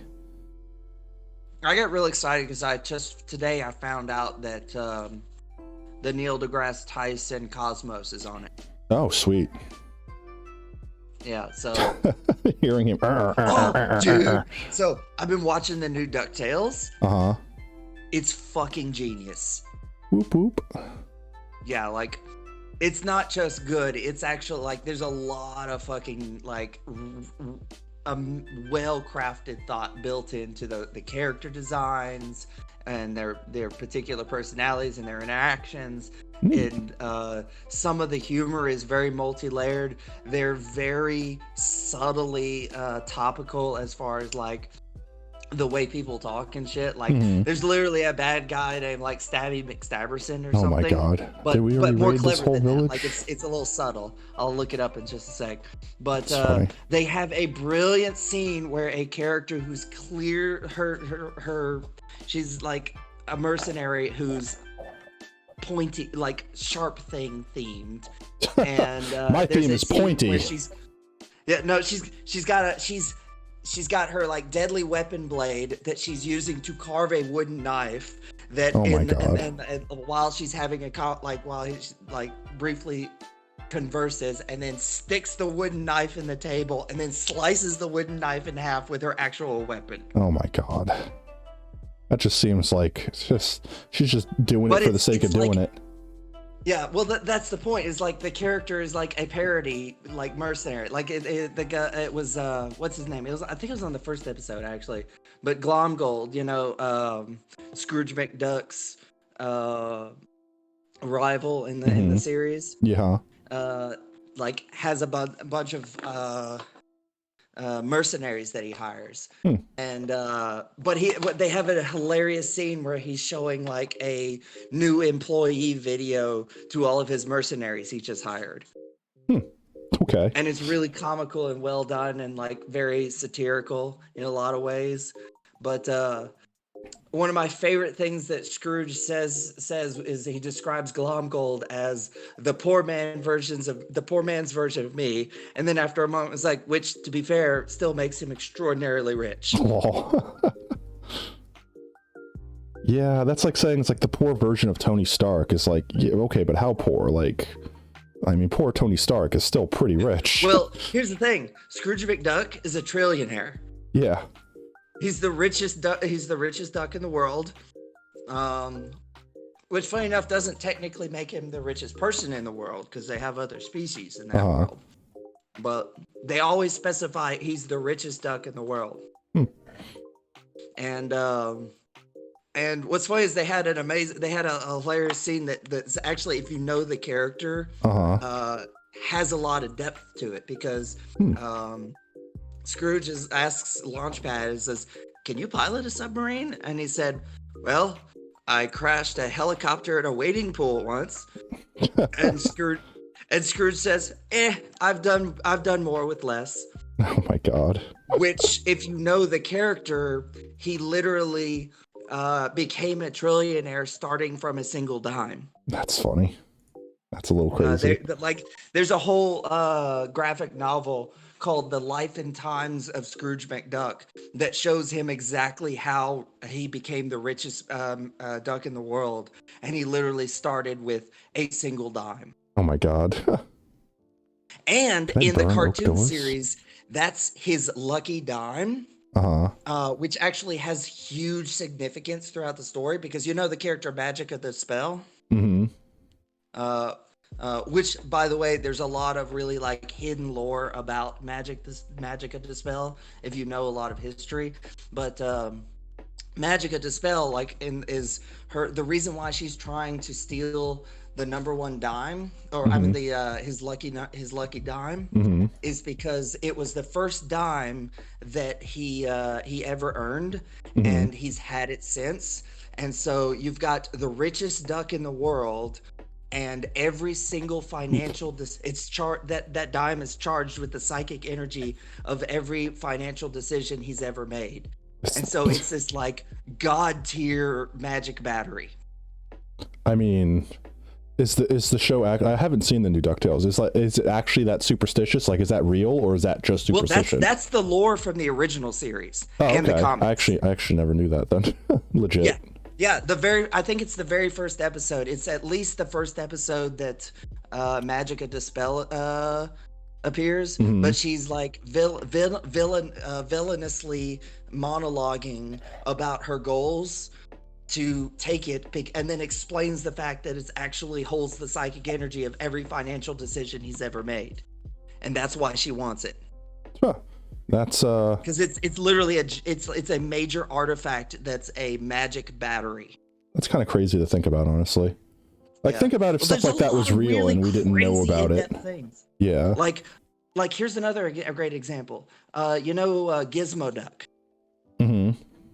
Okay, so Gizmo Duck basically has a super suit that Gyro Gearloose, which is the inventor that this gets commissioned by Scrooge McDuck, which also has its own really cool background. But he built a super suit that accidentally got bonded to Scrooge's accountant. Now, here's the thing. His accountant has like a kind of a superpower. He has like super hyper mathematic brain. Like they literally show him counting Scrooge's entire vault in 10 seconds. All right, guys, we finally got an iron chest plate. Whoop whoop! Woo! Did you make a second shield yet? No. I still don't have pants. I still need pants. Yeah, let's get you some pants before we make an extra shield for an experiment. Right. That, and I mean, like, this is okay. So remember how I was talking in the beginning about being in superflat? It's super weird that like your priorities are all screwed up because certain things you just don't have access to and other things you have an abundant access to. Well, like, for example, first thing you get iron for, maybe if you're playing defensively, you make a shield to protect yourself. But like, if you don't care, or you just think you're immune to the world, like the first thing you use your iron for is an iron pickaxe so that you can mine diamonds. We don't need to mine diamonds. In fact, there's no ores in this world to mine.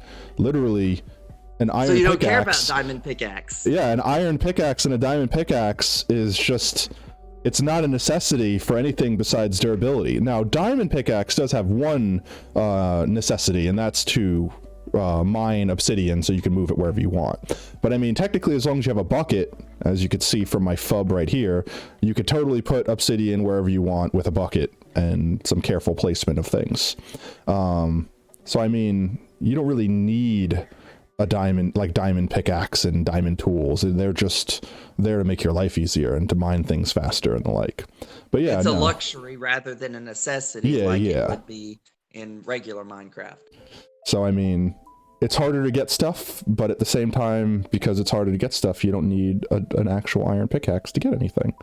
So neat, right? So anyway, potatoes. The reason why I don't need pants. I forget his name, but the reason why Scrooge McDuck's accountant makes such a good Gizmo Duck is because he's able like the controls are incredibly complicated, and he can just bear, because Gyro Gearloose is your quintessential benevolent mad scientist. Uh-huh.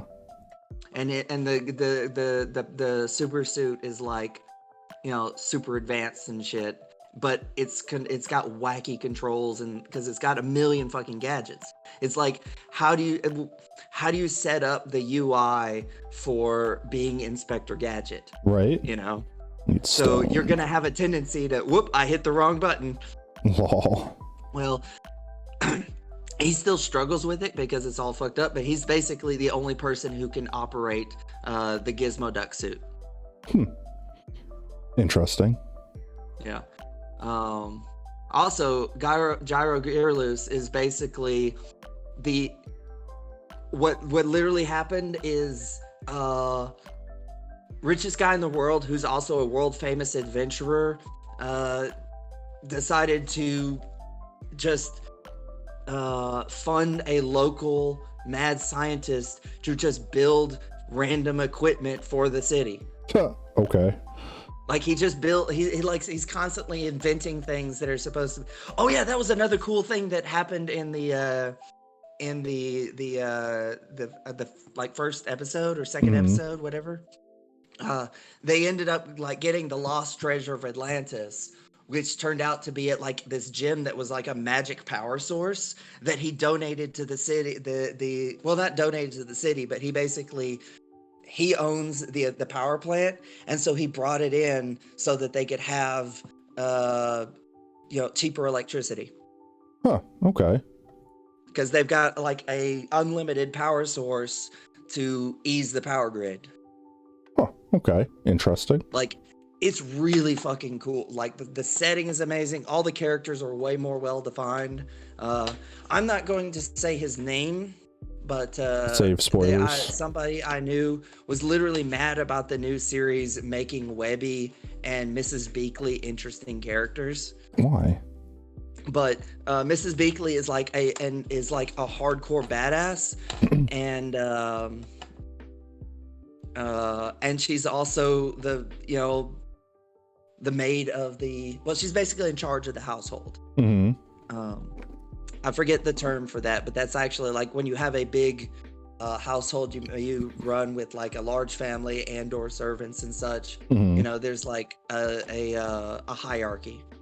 But let's go find some more villages. Her granddaughter lives at the mansion. Her granddaughter Webby lives at the mansion, and is also like a child, like hardcore badass, because her grandmother taught her all these crazy like spy skills and shit. And then they have like a crazy, after some crazy conflict, one of the characters asked her, how come you know so much about like electricity and taekwondo? And she says, oh, because I'm a spy. And they both laugh, and then the scene just moves on. I'm pretty sure she's actually just straight up a spy. She's just telling the truth. Yeah, and which is why she like trained her granddaughter to be like a hardcore badass. That's like that episode of King of the Hill where like John Redhorn straight up admits to Dale that he was screwing his wife, and it just like glazed over him and he assumed it was someone else. Also, there is no villages out here. This is just a void. I'm going back or the other way. There's a dark theory about that whole thing that Dale absolutely is aware that it's happening, but he pretends it doesn't because he's in a failing marriage and his situation works as well as he could hope. Yeah. It's like, as if I don't pay attention to it, then it's not real, and I'm not in a failing marriage, and everything's happy. It's sad, but I still have at least my wife is pretending to stick around, so I've got that much. But at the same time, like depressing. By the end of the series, it's worth it because like it like pays off, and she ends up being like, wow, I really am just lucky to have a man that just cares for me unconditionally, that doesn't question, wouldn't even think about question, like stuff like that. It's just like, this guy loves me, period, and that ends up kind of being like it ends up working out for him in the end.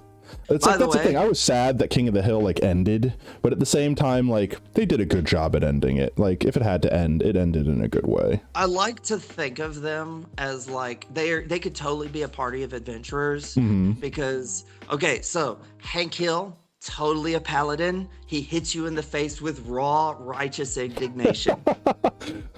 The audacity. Dale is a crazy survivalist.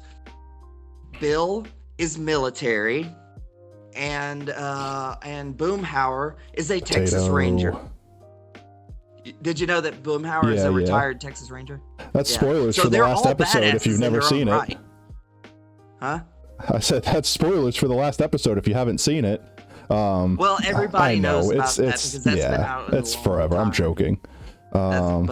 We need to find another village. Like, there's like none that I could see. Maybe I need to let me turn my chunks up. I might lag a little bit, but wow, I didn't bring blocks with me. What the f is wrong with me? What the hell is wrong with me? Have you seen that meme of you say run goes with everything? Yeah. Okay, have you seen the one for King of the Hill? What, the one where the music goes with with Hank and... Okay, so basically they play the scene where they're like having the epic backwards driving down the edge of the mountain in a diesel truck with the back open and a bunch of furniture they're trying to keep in, and they're trying to take hard turns and stuff, and it's this epic moment, and then they played "You Say Run" over it, and it worked perfectly with the scene. Yeah, it's like they had like flashbacks with Bill and all that. Yeah, I know exactly what you're talking about. Yeah, that was well done. You've got to go out, get drunk, wake up in a bed with a strange woman. It was good. It was good. Oh, it was mwah. That show is brilliant. Oh, dude, have you heard? I saw one. I saw it for a second. There's a village right there. Speaking of Mike Judge, there it is. Have you heard that they're rebooting Beavis and Butthead? I have, but I thought I heard that years ago, and I still haven't seen anything. Well, no, they just announced that it's happening now. Ooh, and that's a big chonkin' village. Is that a blacksmith right there? No, it's not. Which is great because a lot of people do not understand the brilliance of the levels of stupidity that those characters are. No, yeah, honestly, like Mike. Ooh, there's another village right there. We're probably gonna raid both of these villages here, and then see if we can't bring back a good supply of iron and maybe poise ourselves so that next stream we can get another portal built. And then we'll probably end stream relatively soon. Let's see, we've been going for like 3 hours already. It hardly feels that long. But yeah, I think we've gotten a good bit accomplished. We've effectively got an entire base that we're safe in, and we've got an infinite supply of food now. And ooh, that's a nice village. So let's raid the crap out of these two villages. We'll probably end up sleeping out here, so I have to remember to go west to go home. We'll raid the crap out of these villages, and then once we get back home, we'll probably call it a night. How's that sound, everyone? Everyone getting tired? I know for some people it's later than it is for me. There's no slimes here, so I'd be risky. Okay, I safe. Thank you. Please take damage. Oh God. I know, right? No.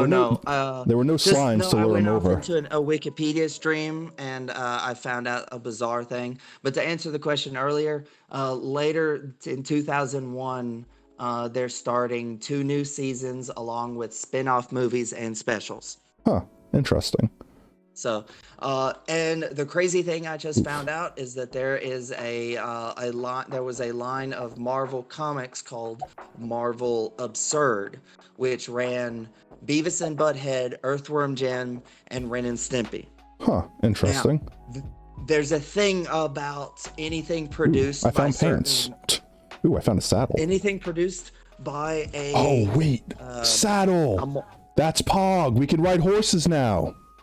Whoop, whoop. Oh, we have a horse back at base. How am I getting the horse out of the foxhole? Oh, that's actually super Pog. Big Pog. Okay. What if we had like an airlock where we had a blocked off area that nothing could normally get through? That Well, horses can jump 2 blocks leading up to high. the surface. So the horses can jump over the fences. I could put these pants on. I have leather pants, chat. Iron, everything else, leather pants. Look, all the slimes are attracted to my leather boyos. You can't shame me. This looks good. Alright. Enough fooling around. Let's get this all looted up.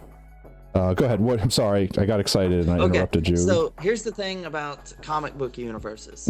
I don't know if this is the case for all of the Marvel comics, but everything DC official that's like its own universe is considered part of the DC multiverse. Okay. Like the Lego Batman universe could be theoretically accessed from the normal DC universe. Yeah. So, if that is the case for Marvel, then that means that Beavis and Butthead could meet the Avengers. That's absolutely amazing. I love it. Please make it real. They would just fuck off in the corner and be like, he said douche. Hey, one of my favorites. Ooh, a cleric. There's a brewing stand around here somewhere. I need that. Where's there? I don't see a church. The churches are tall. Wait. Oh no, he's a mason. I got excited that was a blacksmith. Go ahead, keep going. Ooh, more emeralds. Okay. Super nice. So one of my favorite missed opportunities in comic book history is there was a period of time where Captain America and the Toxic Crusader both existed in the same universe. And that could have been the greatest eco hero team up of all time. Ooh, because guess what? What's Captain America's weakness? I mean, Captain Planet's weakness. Garbage. Yep, pollution. Yeah. Guess what the Toxic Crusader just loves rolling around in? Oh, chat, wait. Which one do we go for? Do we go for the brown spotty one? Or do we go for like the grayish black? I like the gray one. This guy? What do you guys think? What do you guys think? Pig, you don't count. Get out of here. I will turn you into meat. What was that sound? The gray one? I do think the gray one looks a little bit better. Are we taking the gray one? Because I totally have a saddle. We can take the gray one and we can use it to ride around and make slimes across a thing. The wasteland. Yeah, make slimes a thing of the past. Oh, I have to tame it first. How's the song go? I walk through the walk through the super flat on a horse with no name. Yes. It's getting dark. Is it? Oh, slime, you need to go away. We should name him a horse with no name. We should totally name him a horse with no name. Didn't I kill you, pig? Die. Die. So anyway, it would have been an amazing team up because, like, it's like, oh, I've got my sledge cannon to fight Captain Planet, and then Toxic Crusader is like, well, that's rude. Well, that's rude, it beats right? the shit out of him with a mop. I need a bed. I'm sorry, Citizen. I'm commandeering your bed. I will give it back to you in the morning. Trust me, if I sleep in it, night goes away instantly. You sleep in it, you take so long to get rid of the night. You know how long this guy takes to clean up the moon? Takes him 10 whole minutes to wipe the moon out of this guy. Me, I lay down for a minute, it's gone. All right, let's go. Oh, so I didn't know that it changed the time. Yeah, if you sleep in a bed, it basically fast forwards the night. Okay, that's cool. No, come on. No, it doesn't. You can only sleep at night. This horse needs... Oh, okay. I see. You can only sleep at night and or during thunderstorms. Effectively, the two times in which heal or anything? No, you don't heal in beds. Effectively, it's just a way to prevent mobs from spawning. Because, like, you make it day faster. So at thunderstorms, it's dark enough to make mobs spawn. So effectively, they're letting you skip it. If that makes any sense. Yeah. So much slime. Be my friend. Chat, the gray one doesn't like me. Love me. I love you. He loves me.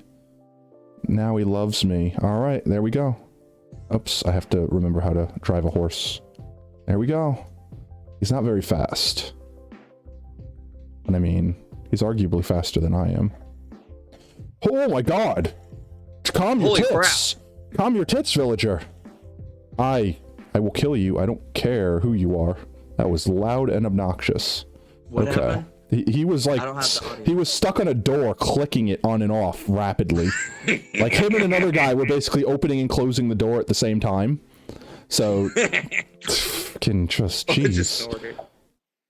Yeah, that was ear cancer. Sorry. No, you're good. Let's see. I was already here. I got a little turned around, so that is west. That's back to base. So I did that one. I love the town torch like lamp thing. That's pretty cool. Let's leave Horsey in his original stable here, so that I don't lose him. Was this his original stable? No, this wasn't his stable.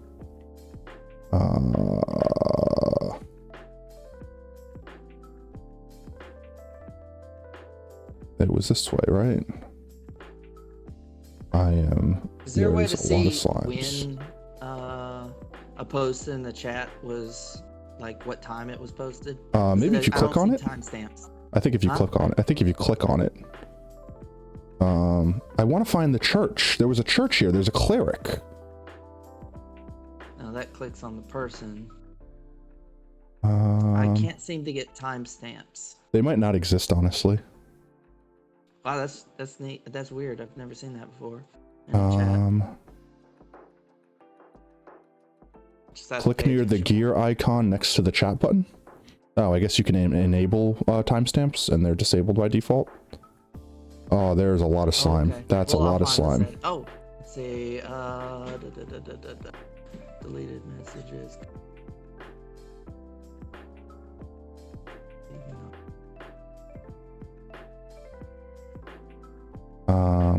Okay. Stay there, friend. Don't get lost.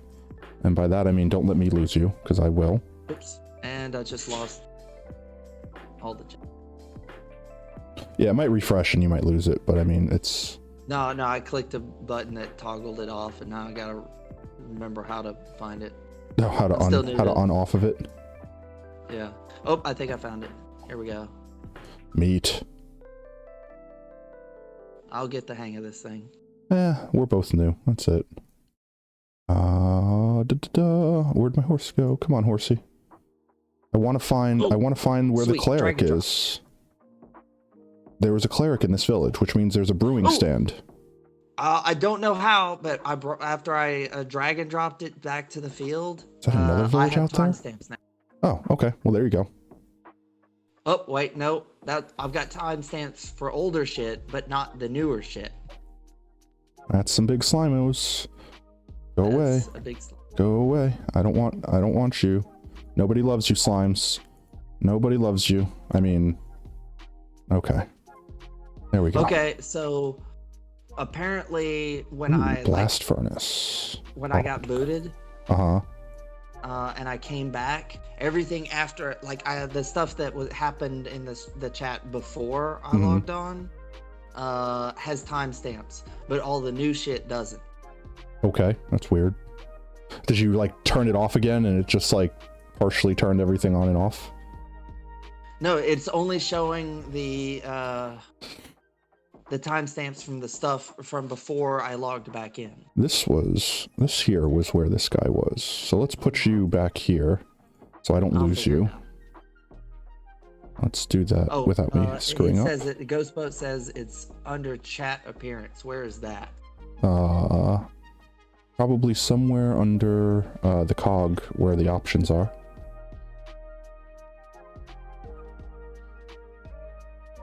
Cog? Yeah, like next to chat, there's a little cog button. He's in the mod view. He's not on just regular Twitch chat. So, it might be in a different spot for him. Yeah, I don't see any cogs. I see the, like, triple dot thing. Taking these because that's a lot of iron that I'm not gonna waste. Ooh, did I miss? I did miss this. Unfortunately, I don't really care about the leather tunics and stuff. They're kind of worthless now. But I do want the chest. Oh, I may have found some. I have a second. I have messages in addition to chat. And well, I don't know. I don't know. We'll figure it out next time. Yeah. You don't desperately need it this time, right? Where I do have timestamps, but it only like the Ooh, current timestamp. That scared the crap out of me. Go away, slime. Slime freaking came out of nowhere and was just like, "Oh, hi." Okay. Go ahead. Can you post screenshots in the Twitch chat? No, I don't think you can. I know you can post links, and I might have links posting disabled so that like people don't spam. Yeah, you know. That's understandable. To the chat. But I also know that like mods and Prime, or not Prime, but like certain people can have privilege to do that, and the mass majority of people can't. Where the heck was that guy? Is this it? This has colored. This has stained glass. Is this a church? This isn't this. Okay, well this must be his church. Ooh, sweet, a church. Yeah, I mean, I really just want the brewing stand. No, what you is cannot, that? and I'm probably getting floodgated because I'm talking too much. Oh. No, it's not Stream Manager. Yeah, he can't see that screen unless he's a mod for the channel. If he's a mod for another channel, then he would be able to see the mod view for that channel. But I mean, if he's not a moderator to any channel, he won't be able to see that screen that you're on. Okay. Let's see. So there's another village right there, and I think I saw another one in the opposite direction.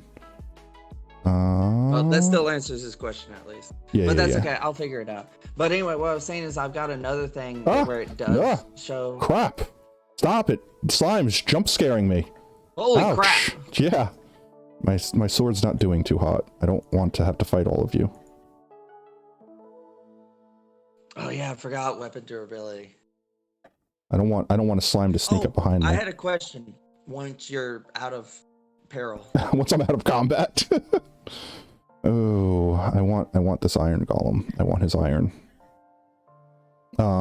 Let's grab the horse and quickly raid that village, and I think I saw one in the other direction. But let's see if I can't lure this golem away from all of this shit that he can kill me on. And steal his iron, because I want his iron. Hey, I know. These guys. Hey. Don't take my flesh. Big guy. Come on this way. No, I didn't want all three of you. Holy crap. Just one, please. That's fine. Okay, just one. Iron Golem, look. I have a slime friend here for you. Hey, look at this guy. He's a big piece of crap. There you go. He's following him. Come on this way. Follow him right on over here. Oof, those fuckers hit hard. Oops, I don't need that much, but now I have it. Come on over here so I can hit you. I can't reach you from there. There we go.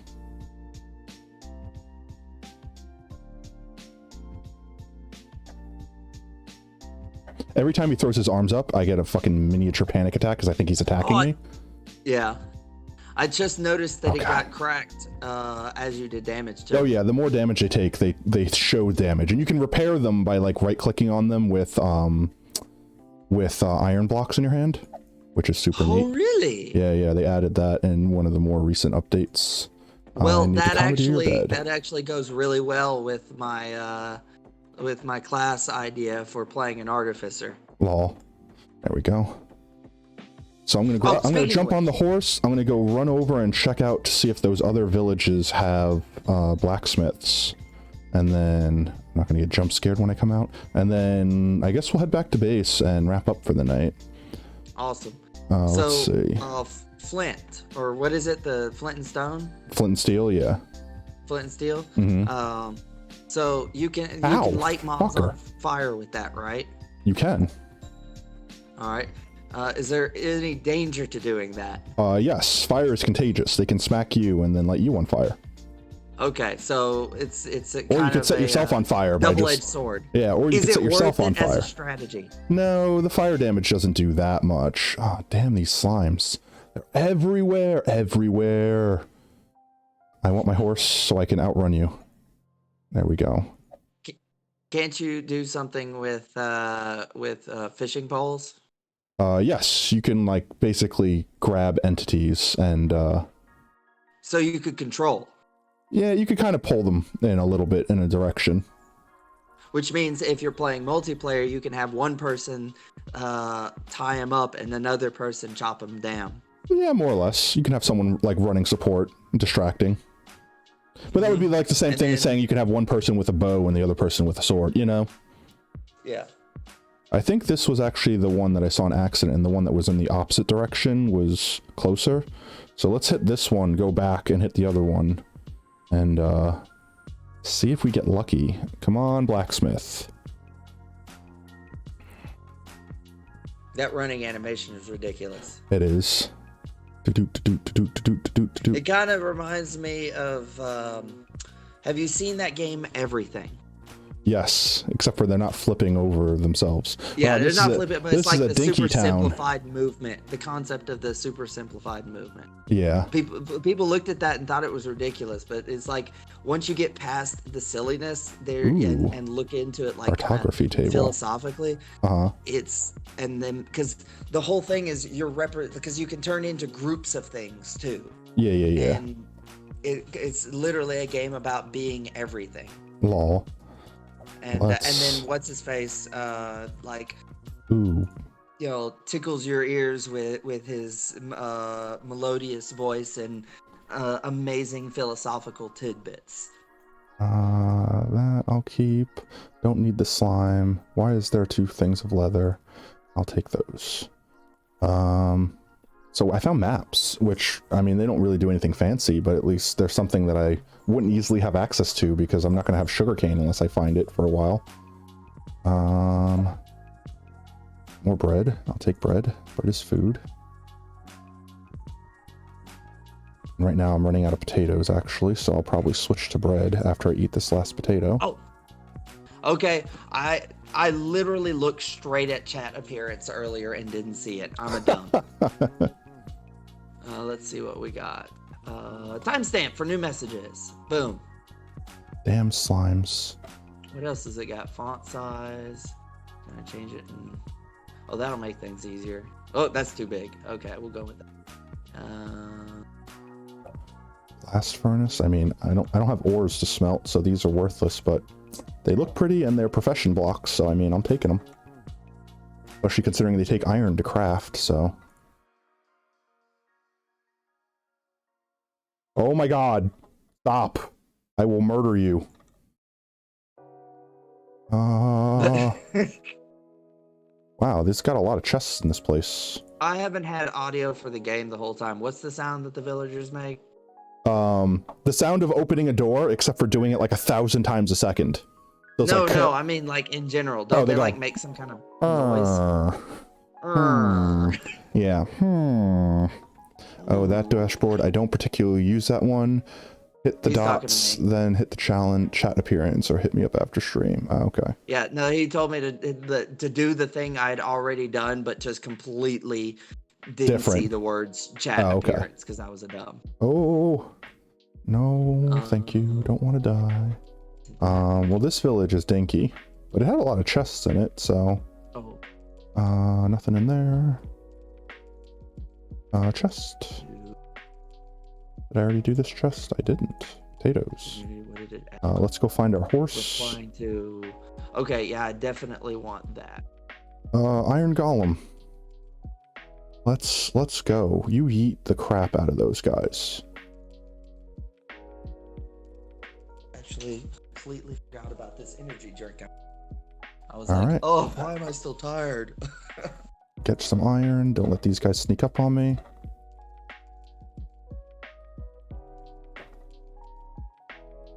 There we go.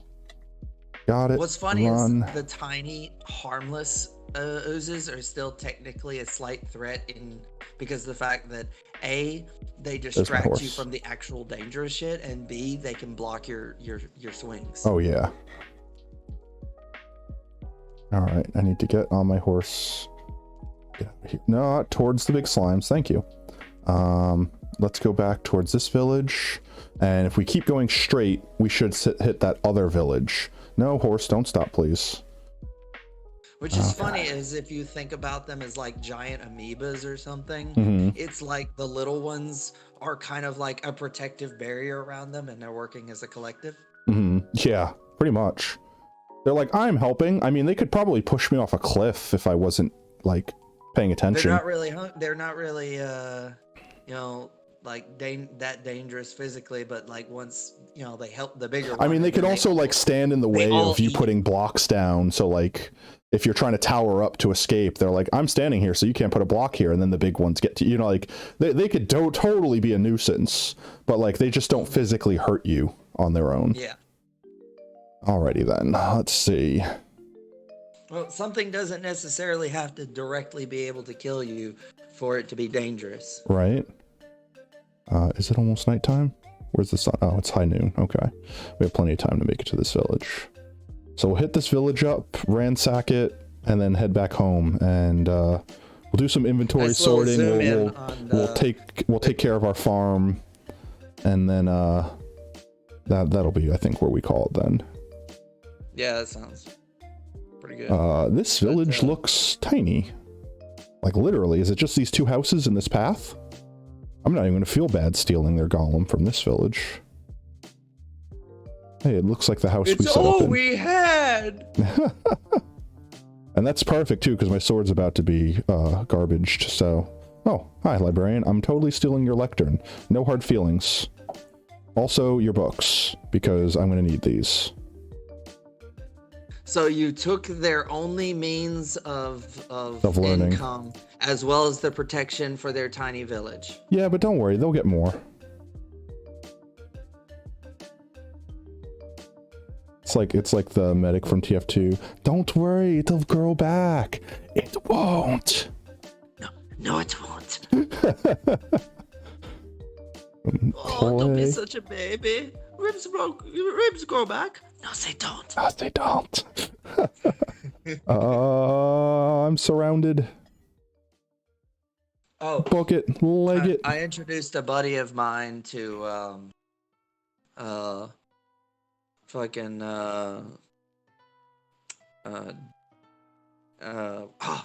Half-Life Full Life Consequences. Oh my god. Half-Life 2 Full Life Consequences. There. Well, what's funny is, like, one of my favorite Renard's or Furries in a Blender songs ever was John Freeman 2001 or whatever.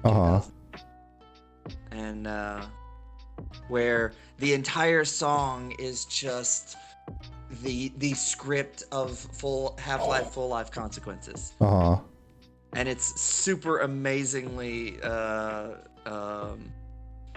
rhythmic and shit, and but I told him the history of the song, and of course had to show him the original video that it came from.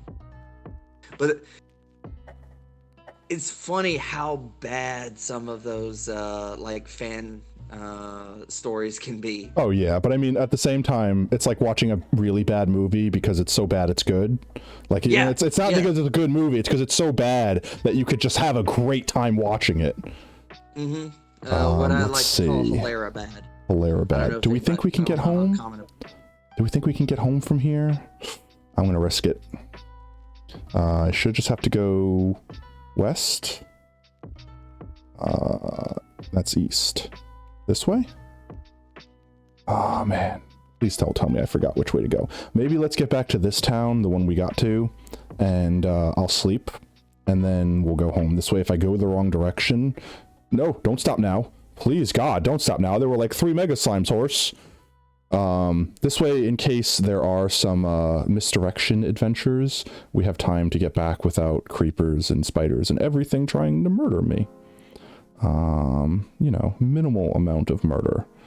Let's find a house that has a bed in it. This one. Oh. Excuse me, sir. I'm commandeering this bed. Thank you. Perfect timing.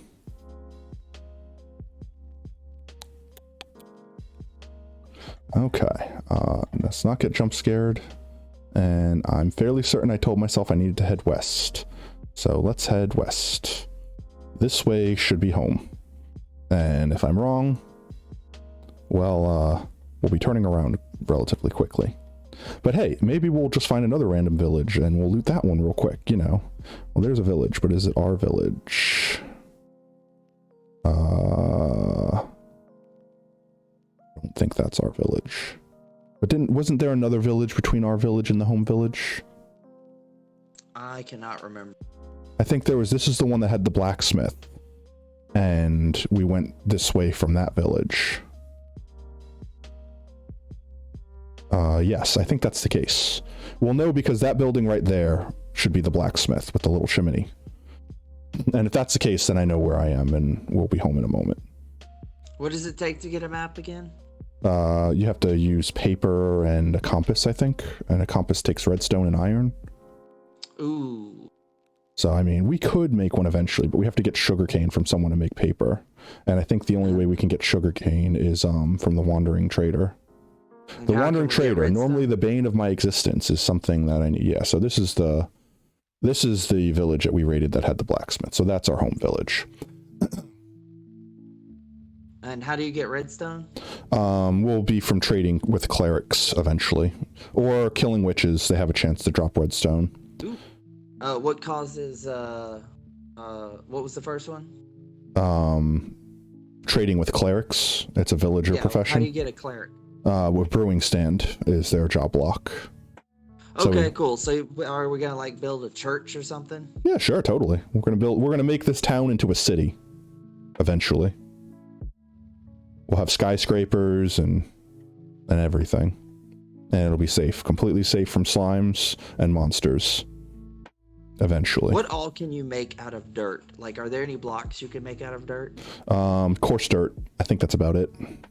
What is coarse dirt? It's dirt that grass won't grow on. Is it any stronger? No, it's literally just dirt.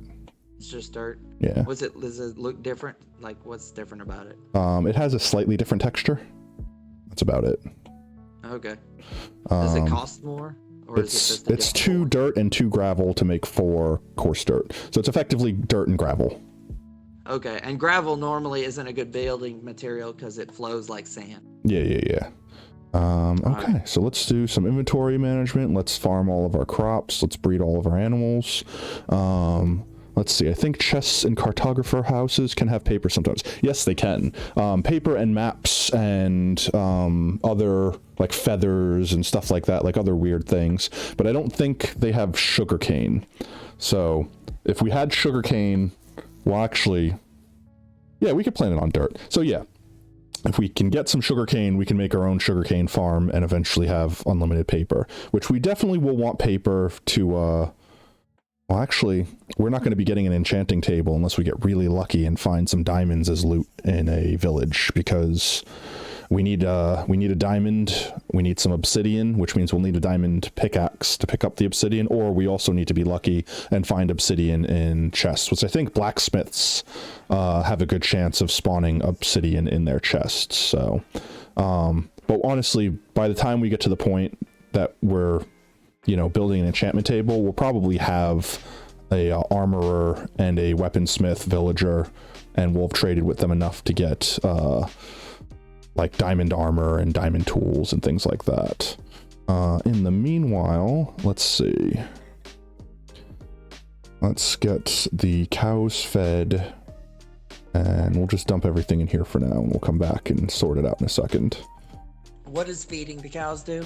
Helps them breed, or makes them breed, rather.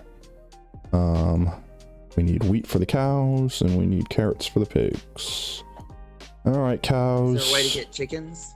Yeah, they could spawn naturally in the world and we can harvest their eggs. I just actually haven't seen, like, the problem is, like, if we're still in the spawn chunks, because we're pretty close, I don't know if we actually are. If these guys are in the spawn chunks, then they won't, like, they'll be taking up the neutral mob cap in the whole world, so we won't see any other natural mob spawning. So one of the things on the future streams we'll have to do is we'll have to actually locate the spawn chunks and like frame them out so we know when we are in and or out of them. Because it's like from the middle spawn chunk, it's effectively like 9 chunks in every direction is the active spawn chunks. So it's a pretty big area. Cow. How do you find the center? Well, one, it's where you spawn. So when we beat the game and we get teleported to the spawn, if we don't have a bed that we have our spawn set to, it'll teleport us to the spawn chunk in the spawning location. Or if we had a compass, the compass effectively always points to the middle of the world, the very, very middle, which in that case would be the spawn chunk, like the very prime spawn chunk. So. Oh, okay. There we go. We have a bunch of babies, baby cows, baby porks. We have a horse hiding back there. Okay, so more weird, like Minecraft existential stuff. So the world literally revolves around where you came into this world. Literally. Because and the universe that you haven't been to doesn't exist yet. Effectively, yep. Literally does not exist until I explore it, and literally does not exist if I'm not actively able to see it. Okay, so have you heard of Loop Hero? Loop Hero? Did I tell you? Did I tell you about that one yet? I don't know what Loop Hero is. Is it a person? Okay, is it a game? Loop Hero is okay, let me see if I can describe it. It is a roguelike, bit graphic, dungeon builder, idle mechanics. Like, it's this huge collection of different game mechanics built into this beautiful piece of art. Basically, the principle is you have a pathway that follows a loop, and you have your character who automatically walks along that path and fights anything he meets. Okay. He gains, and then he finds gear that upgrades him, and then tiles that you can place in the world that affect like the spawn rate and what can appear and stuff. And so the goal of the game is to build dangers, like be the dungeon builder who's building dangers enough so that you can level up your guy without overwhelming him. Interesting. Until you get to, and then basically there's a timer on when you meet the boss. And you basically have to be strong enough to beat the boss by the time he comes around. Okay, that's interesting. That sounds cool, actually. Now, here's the brilliance of the game. They built the story to make the game mechanics make sense. And basically the idea is this evil lich villain destroyed all of reality. And there's these little like patches of reality floating around in the void. And nobody can remember anything about their previous lives or anything except for like their profession and what they do and what their like general personality is. Okay. You know, they don't remember the world as it used to be because the memories were lost with reality. Well, the character, as he's going around the path, he's remembering pieces of reality into existence. Okay, yeah.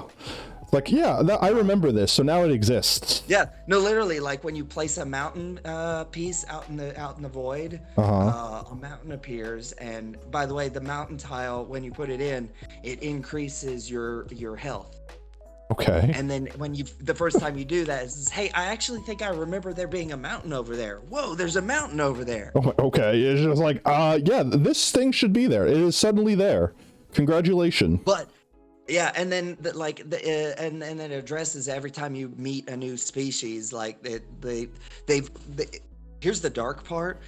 They all have their own like conflicting goals, because it's like when you encounter a harpy, it's like I'm going to eat you or kill you and feed you to my young. And it's like, well, but what if we work together to save reality? Is I'm sorry, but your pretty words don't mean anything to me. I need to feed my young. You're right. Oh my God. And then like the vampires want to work with you because in the world, vampires are actually like, they're all about like, they're kind of scary monsters, but they'll improve the quality of life overall in like villages in this medieval world. Huh. So it's like the that kind of necessary evil type thing. Yeah. But because they're lost, they have it fed in like an indeterminate amount of time, because time doesn't work the same way here in Oblivion. They're all starved half to death, so they're like, I don't want to kill you, but I have to because I'm going feral. Sorry, like, can't help it. Sorry, you gotta die, bro. Yeah, but no. Here's the cool thing though: when you add so many mountains, I think it's every 10 mountains, mountain or rock blocks, it randomly spawns a goblin camp somewhere along the road. You don't get to place that; it places itself. Okay. And when you encounter the goblins, he's like, "Wait a minute, I don't remember remembering you." And the goblins literally respond, "We remembered ourselves." Okay. Which totally fits with goblin aesthetic. I fucking love it. That's funny. Yeah, and then they won't help you because their whole perspective is the only law is that goblins must steal. Now give us your shit. That's funny. It's like, yeah, nah. Let's see. I think I have a rudimentary inventory system, so to speak, set up right now. I've got like building/hole blocks in this chest up here. And I guess I'll put extra wood and stuff in there for now. And then stone, whatever, etc. This is technically can be turned into blocks, so I'll put it in here. Let's do that. And I guess we should make another box for things that are like these, that are like crafted blocks. No, we'll use this one. This will just be the miscellaneous crap box. And then I guess we should make like a mob drop box. I guess I could take all these things and put it in the miscellaneous box, and this could be the mob drop box. Miscellaneous crap. I love your filing system you're developing. Right? I'm just literally making it up as I go. That's a mob drop. Yeah. But remember when we had like a server that you ran that there was a glitch and a part of the world only a section of the world got reset? Oh yeah, no, that was like when multiplayer first came out. Like that was before the game was even like out of beta. And like, oh shit, it's night, I should sleep. There's gonna be mobs outside. Like we basically, in fact, I think Spike was there for that too. Me, him, you, and like what we had like Rip as Leo. At least two, I think we had 2 other people. Like at first it was like me and Spike, and then, you know, like a couple other people joined, and the next thing you know, there were like 10 people on the server by the end. Like random people that Rip knew were on the server. So it's like there were a ton of people on it, and honestly, it was my bad because I definitely weren't taking up backups except for like once a month because we were just doing it for fun. Like I didn't think about it, and then like the game updated, and the game had went through multiple updates, and effectively like when they added things like redstone, you just had to go out into the world and find new chunks. And I mean, it still works that way now if you like bring an old world into a new world and find new places that you haven't explored, and then it would generate stuff. But the problem was they were also developing like the world generation. So since your world had like a seed, like it has a code that tells the game how to generate it, when you went to these new areas, sometimes it would just generate completely weird mountains and stuff like in an ocean. So you just hit this wall of mountain just carved perfectly. And what happened is one of the updates like completely broke the game. Like what happened was it like was deleting random chunks or corrupting chunks and then trying to like generate new content for the new world generation in the old chunks. So like certain parts you'd just be like in the middle of an open field or an ocean and then just have this sudden middle of a mountain, like a column of stone going up to dirt and stuff, and like the world got so scuffed. I tried to go back and like learn how to use like MC Edit, which was like brand new, just developed at the time, and like copy and paste the chunks from the one backup I had, like basically like rolling back the server, but they were so old and like it just I couldn't get it to work, and we have effectively just abandoned it. The thing that got me was the fact that like one of the chunks got so I had like the Skylab thing going where I had I remember you never got a chance to finish your base, and half of your base was yeeted. Yeah, no, no. Here's the thing that exactly happened: is I had like my main floor and then little sky tunnels going out to my different rooms that I was developing. And Hmm. one of them was my storage room where I had all of my shit stored. Well, I'd log on to the server one day and I like go up my little pathway and then go over, and then my pathway to my storage room just ends. Yeah. And the rest is just wilderness And because because everything in that chunk reset. and because you were like one of like I remember actually you joined like you were like the last person to join like right before the crash and by the way, happened. So like I didn't have any backups of your entire area. So when your shit got yeeted, it was just gone. Oh, and by the way, this was when they had the diamond, Yeah. the diamond pickaxe duping thing, Oh, where yeah. if you dropped it, it made two of them. Oh, there were so many bugs back then. Like I had like 6 chests full of diamond pickaxes, man, and this I reset still happened have after that stopped. I still have to this date screenshots from that server. Like I remember like one of the biggest things that the map did, like everyone got together in the area that was like by my castle. We removed an entire ocean. Like we filled it with dirt and we built like a fucking forest. Back before like this was before forests existed in Minecraft. Like you only had oak trees, like there were no other trees, and we just planted a ton of oak trees and made custom trees to make bigger ones because you had the same tree copy and pasted everywhere. There was only one tree, and we had like hidden areas in the trees, and then in the middle of this forest that we made paths to was like an arena that we made for like PvP that no one ever PvP'd because like Remember the spider forest? oh my god, yeah. Oh man, that makes me it was so janky. Like everything back then was so janky, but it was still fun. I still have screenshots. I still have screenshots. Remember the bridge? Like we built, what was it?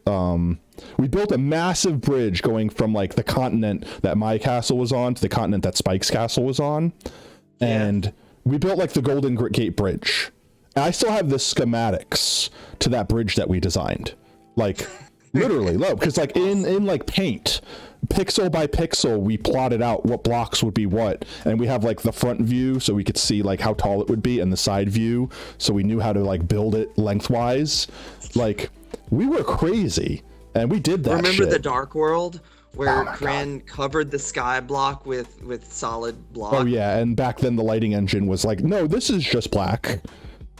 This is just darkness now. Yeah. But you made them. We had to remove it because you couldn't see anything. No, it was just pitch black. View. Yeah, it was just pitch black. Well, you couldn't see because it was from the sky. Your view was from the sky, so you couldn't see anything in his dark world. Oh yeah, it was just when I made the maps of the world, it was just that's just a cobblestone square or whatever, you know. There's just miles and miles of cobblestone square for some reason. That was back then. Oh my god, that was back when you had that glitch where minecarts could propel themselves. Remember, we had the train system. We had the train system that went all the way across the world where you got in a minecart and it like and the minecart, and they went through the portals where you could go to specific places in the world. Yeah, like where you pushed a minecart into a minecart that was going around in a perpetual loop, and it like shot like a rail gun. It launched the minecart you were in at like fucking light speed, and you would just travel across the map, and you would stop when you hit the end, and you'd be at your destination. And if you wanted to go to the next destination, you basically put your minecart back down on the rail right next to it, and it like a subway system. It only went in a loop. Like, you know, we had to link them all up, but like you'd basically be like, all right, I'm in Spike's Land. All right, I don't want to be here. I want to go to Riptown. And then you got to Riptown. You're like, oh, I'm going to go to Oobleville. You know, like you just kept jumping on the minecart and being like, there you go. And it didn't matter because you were traveling like thousands of blocks in like seconds. Oh man, nostalgia. Those were the days. Yeah, but I mean, it's like one of those, what was the meme? It's like, I'm glad I grew up with this, but I'm happy it's this. You know what I mean? Yeah. Like that's the perfect sentiment. Like, I don't regret any of the jank or what it looked like, or, you know, I was so happy to play that game back then, and I'm glad that it's as developed and intense as it is now. Because I mean, back then I couldn't do as many technical things as I'd like to do in games. Like the minecart thing was totally a thing. What was the world that we built, the glass tunnels into the water? That was it. That was the one. Yep, that was the one where that was between your base and Ivory's base.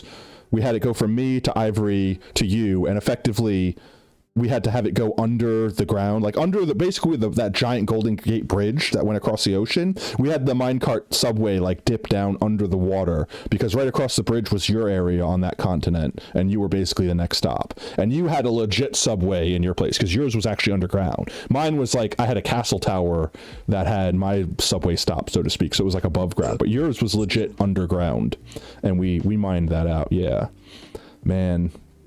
I was so sad when we lost that world, but at the same time, it was like a little blessing in disguise, because it let us start a new world eventually with all the new stuff. And like, man, it was fun. It was fun. Let's see. I think that's about it. So, thank you everyone for sticking around for almost 4 hours. We're like 3 minutes away from the 4-hour mark.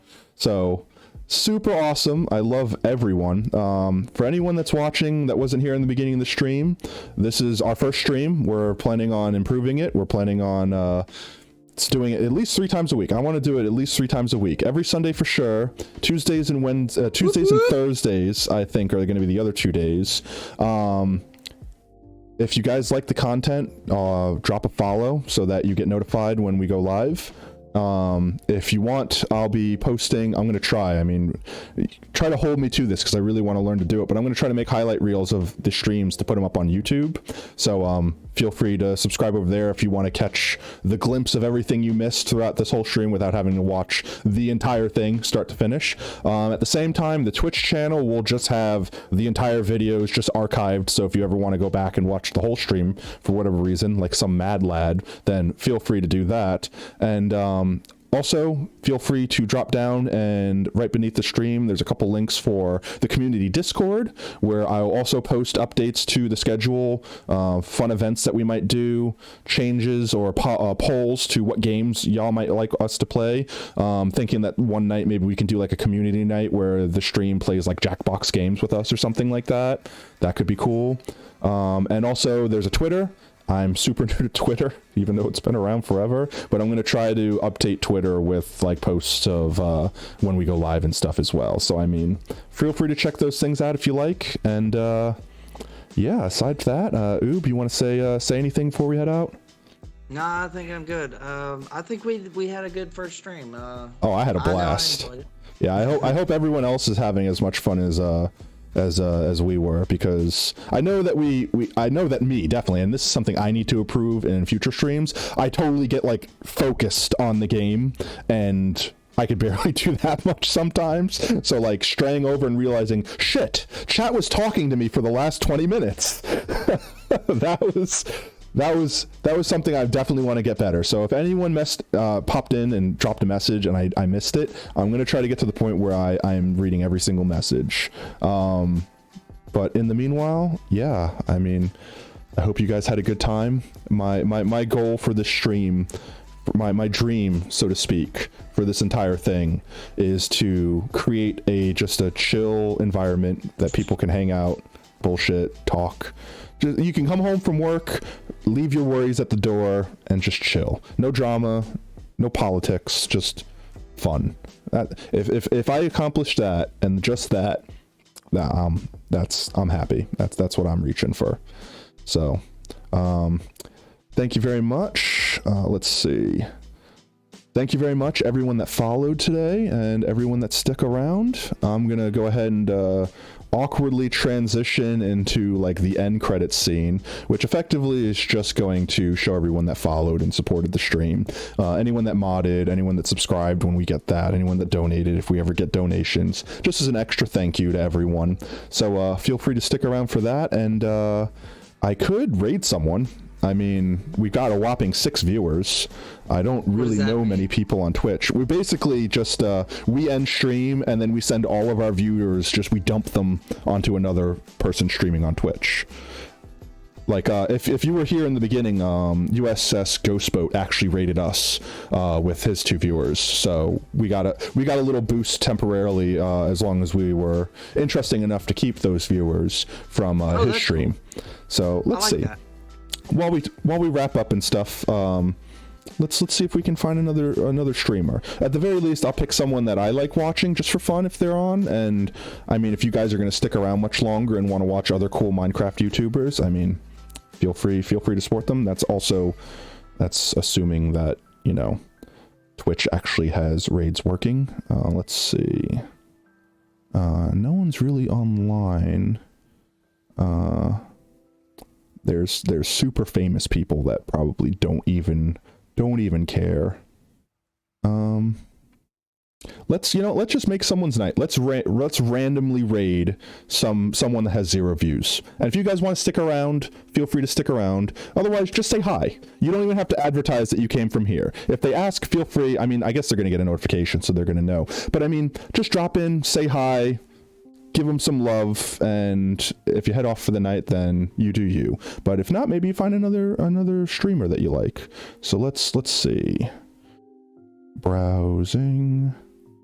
Let's browse Minecraft. Let's find someone that looks like they're having a fun time, and just give them a little morale boost. Let's see.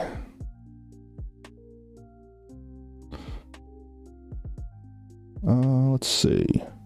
Beginners beat Minecraft. Hopefully. New channel updates. Come hang with me. Okay. Let's see. Airy Celeth. Alright. I'm going to go ahead and jump us over to the end credits scene so y'all can watch the incredibly short end credits. And then if you stick around for the raid,